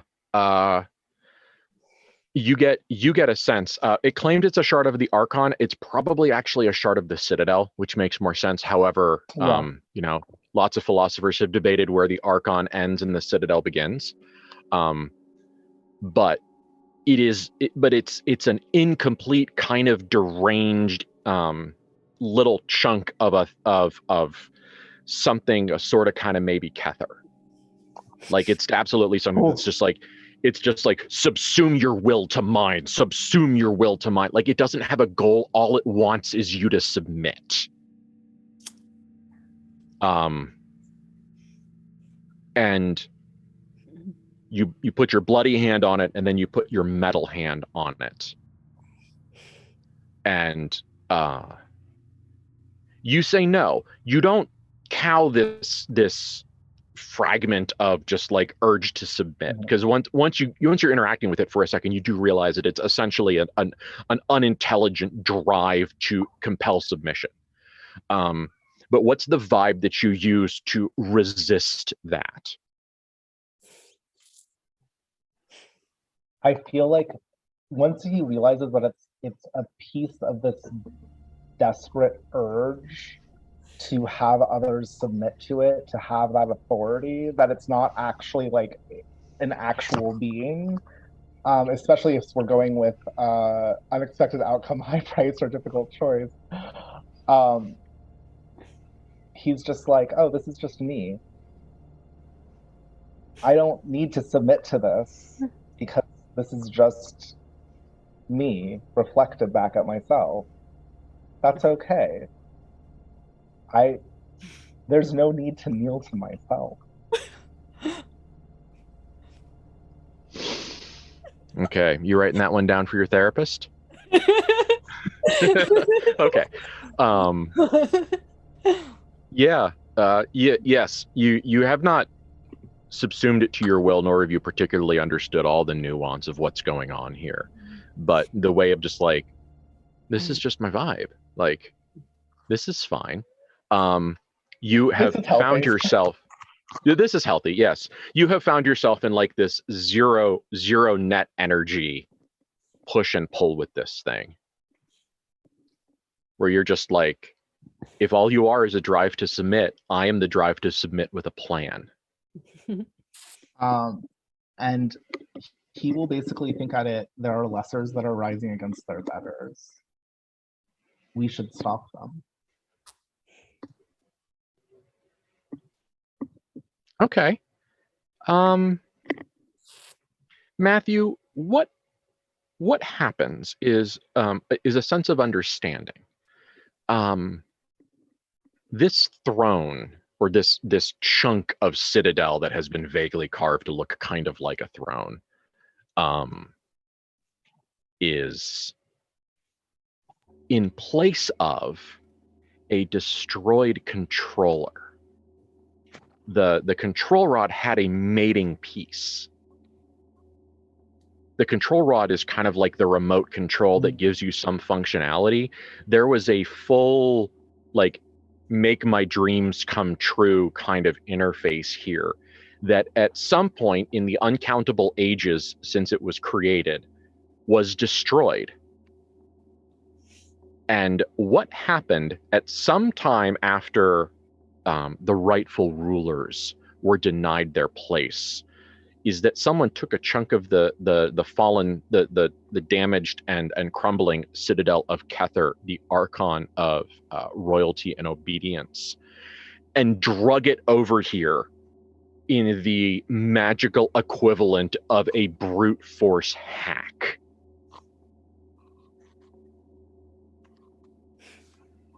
What? And so, like, the throne has been driven like a spike, like a never mind, like a spike into a stump of the control, what have you, of this building, which is why there's no nuance. It's just kind of this weird instinctual thing, because the nuance is gone. And for at least now, you have a chance to do something. What do you want to do with it? He wants to stop those who are currently trying to murder his sisters and him.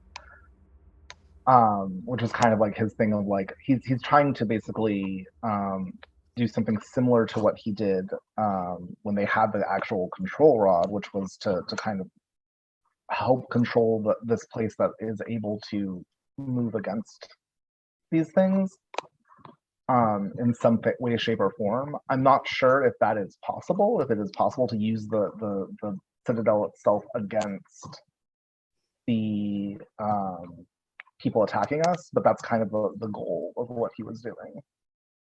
I'm going to say that it works enough in this moment of desperation. You know, and so what the sisters see is there's only a couple of them left. So it's a bloody reaping has gone on between the three of you, but like Clara, without a doubt, has killed some fuckers today. Is it the last couple of them? There's and something happens between the walls, and a very directed, actually, you see a spray of black vitriol. Have you ever seen like a snake, like a spitting snake? Yeah. It's that kind of liquid, but it's from many places, and you see it land against something that seems like glass on the hallway, as if it sealed off a piece. And the acidic black vitriol that these creatures were, you think, maybe bred to produce, splashes against them, and they scream and cry. And there's one of the Bethany shapes in there that's like gleefully holding its head down, like you ever stick styrofoam in gasoline to do not a thing. It looks like that. Just it's pushing it down into the vitriol, and it's dissolving. And then the vitriol soaks down in through the metal floor perfectly. Have you ever seen the concrete that's actually perforated that you like pour the water on, it just disappears like it's a hologram? It does that, but with vitriol. It's awful. Lovely. That's lovely. How nice. Mm-hmm. And as everything disappears, Clara turns to Bethany and goes, "Are you okay?" And is kind of looking for where she was stabbed and is still panicking and not really thinking straight at all. There is an 18-inch golden brassy spike driven through the meat of her like Shoulder. upper. Yeah. So there's a good 9 inches of it at least still sticking out. I don't know if we're supposed to move that or not. When we do, my soul will start to leak out. Oh, then we shouldn't. We should find Matthew.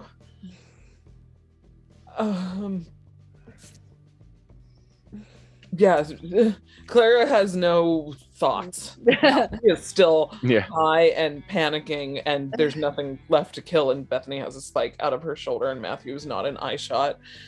And it would be a really good time to panic, but she's probably gently too high to have that much of a panic reaction. So she's just kind of like staring there. Matthew? Probably. Bethany, this is an incredible amount of pain. It hurts a lot. Like, yeah, no. Yeah, it is. So much pain. It's just basically like, bring me Matthew or what you had for breakfast. I want one of those things. Or both. Okay, no, lean against me. We'll get to just lean. We'll get to Matthew. I'm still in a wall. Oh, Clara can't even get her out of the wall. Okay. Yeah, I'm stuck to the wall. I'm gonna get Matthew. And then Clara stumbles towards the throne room. Now that Bethany is alone, she definitely sags, and now the spike is taking weight, which hurts more, but is less effort. Oh, yeah. Yeah. She was upright while interacting, and now she's definitely slumped, and it definitely hurts more. But definitely less effort. Yeah. Too tired to not self-destruct is a mood. Uh-huh. Okay. Matthew, what are you doing? I feel like Matthew basically like after the vitriol like sprayed, and it was something that was visible. Was that visible from the throne room as well? Yeah, you kind of got a sense of what happened. Okay. He will basically, crouch down next to Bastion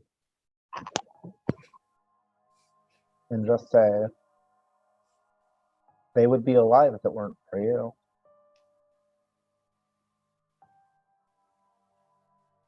But you made that choice.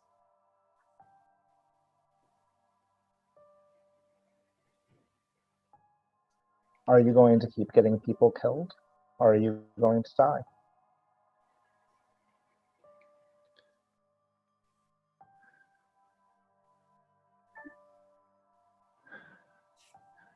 Don't pretend you're giving me choices. Just do whatever you've decided to do. That's what you should have said from the start. And then he kills him. And that's probably when poor Clara walks in. Now, do you kill him manually? He's got a knife in his hand. Okay. He does not use inner power because that would be too quick. He's angry. This person he saw Bethany attached to the wall. Matthew is not thinking like in his right mind right now, and he's also high on power. So like it's a whole combo of terrible right now. Like I just want to say right now, Matthew is acting horrifically. But like he is in a place right now that is a very dark and not good place, even more so than usual. So he will like I don't know if he knows enough about this the person's anatomy to be able to do this necessarily well. Well, I mean, like you can. The nice thing about meat is that if you stick a knife into it enough times, it stops moving. Like, and you don't actually have to have a keen understanding of why it stops moving. Like, you have randomized its internals, to the point where it does not function anymore. So I feel like that's basically like with like while he's like standing over like the dead body is like right when Clara comes in. Yeah. And Clara stumbles in and looks around and just, Bethany needs help and I don't know how to do it. She's hurt and I think it's not just, she's stuck to the wall and I don't know what to do. They're dead. They're all dead out there. Okay. It's okay. And he will step over the body and he will walk over to Clara. We're going to help her out. Going to be okay. Okay. Are you hurt? I don't think so. And that's when she looks down. Yeah, you don't, you know what? Roll to endure injury. Okay, that makes sense. I don't have a particular narrative necessity, so let's just let the dice find out how bad it is. 4 and 8, 12. Okay. So that's what, a serious wound? Yep. I think so. All right. Yeah. Or it's like, where is it? It throws me off balance, lose something, serious wound. Yeah, so. Okay. Yeah, you haven't felt it yet because you're running on death drive still, but there is absolutely, like, on the outside of your off shoulder, there is a jagged slice. Cat. There is a jagged slice from, like, don't worry about it, we love the cats. Yes, the kitty. He's sickles. There's a big slash across your upper bicep. That's like, thankfully it didn't hit any veins, But as soon as you can feel your body again, your left arm is not going to work for a while. Yeah. Because it is definitely through some muscle tissue. Mm-hmm. And it's like doing that slow motion deep wound bleed. It's not squirting, but it's that just like... Yeah. Matthew will actually take off his suspenders and just make a really fast tourniquet for now until we can deal with this. Like, not for long, because that's where amputation happened, but like just for right now to slow the bleeding. Yeah. And he is... We need to get to Bethany. We do. We'll go. I'm fine. It's fine. Come with me. I'm coming. And he will go back into the room with Clara. All right. Bethany, you had a moment of weakness. Like, you slumped. You let this spike take the pain, and you saw it, and it pulled on your soul a little bit more, and it was a terrible experience. Yeah. It is made worse by the fact that you can feel like steam from fresh bread, the little teeny tiny pieces of faux soul that these critters had, like drifting away out of your reach. And it's like, if you could just get your hands on the meat before it, like, what do you want to call it, evaporates, it would be so nice if you could just have some of that, because you killed the other ones and they were way too far away, and now you've realized that you missed on a feast. And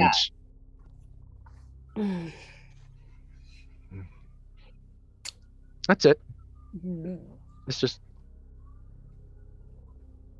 Yep. She's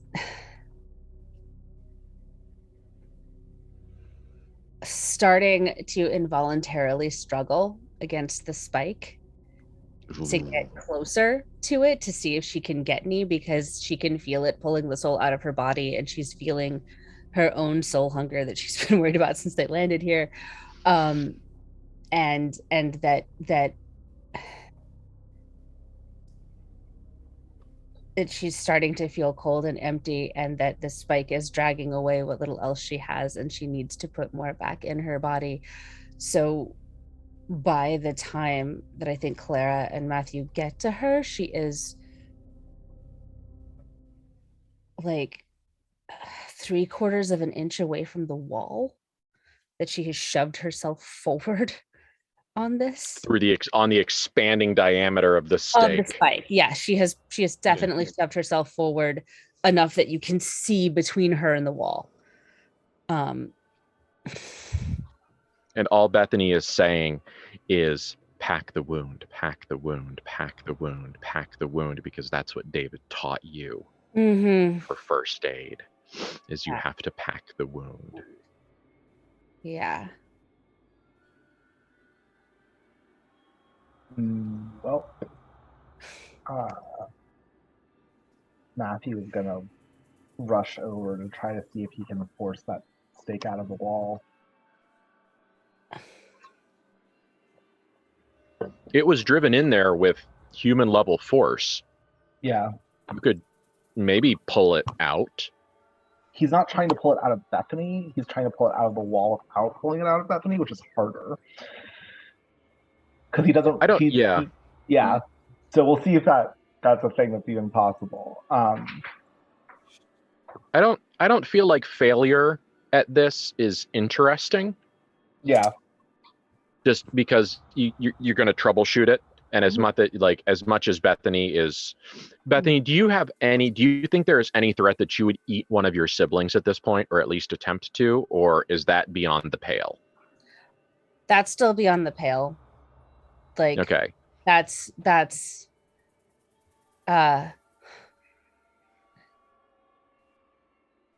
I don't think that she's in a place that she can actually communicate that that's what she needs. Because if she offered, she would say yes. To clarify, she will not do this without permission to her siblings, but with permission, yes, she would right now. Okay, but you thought about it. Yeah. And that's almost worse. So Yeah. Matthew pulls the spike out of the wall, and that by necessity makes the thing in and through you move.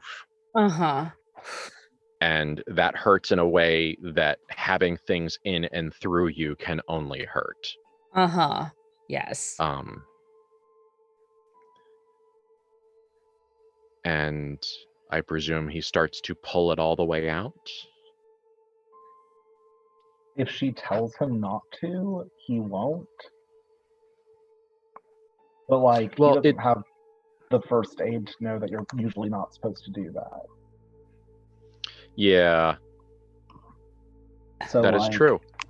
So like, if she tells him don't because the soul is leaking out, he won't. But I don't know if she can tell him that.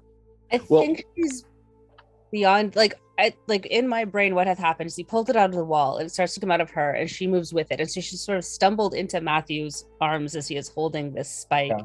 And she is essentially attempting to reach past him to the souls of the expiring to eat them.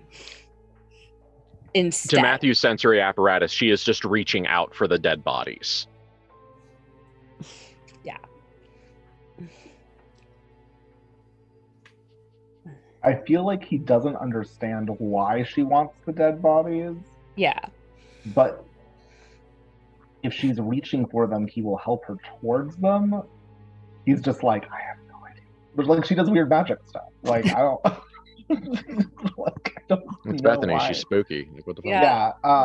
So he's not, because of that, he's probably not, because he needs to brace to be able to pull it out of her. So he's not pulling it out of her yet. But like, he's going to help her over, and he's going to look at the two of them and say, we can't stay.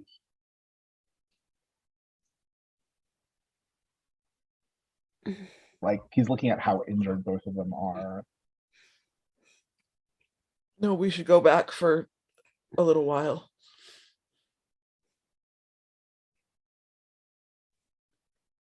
I would like to make some sort of roll to figure out, because Clara knows that Bethany needs to eat these things, because she knows that Bethany offered to eat like this part of her soul out.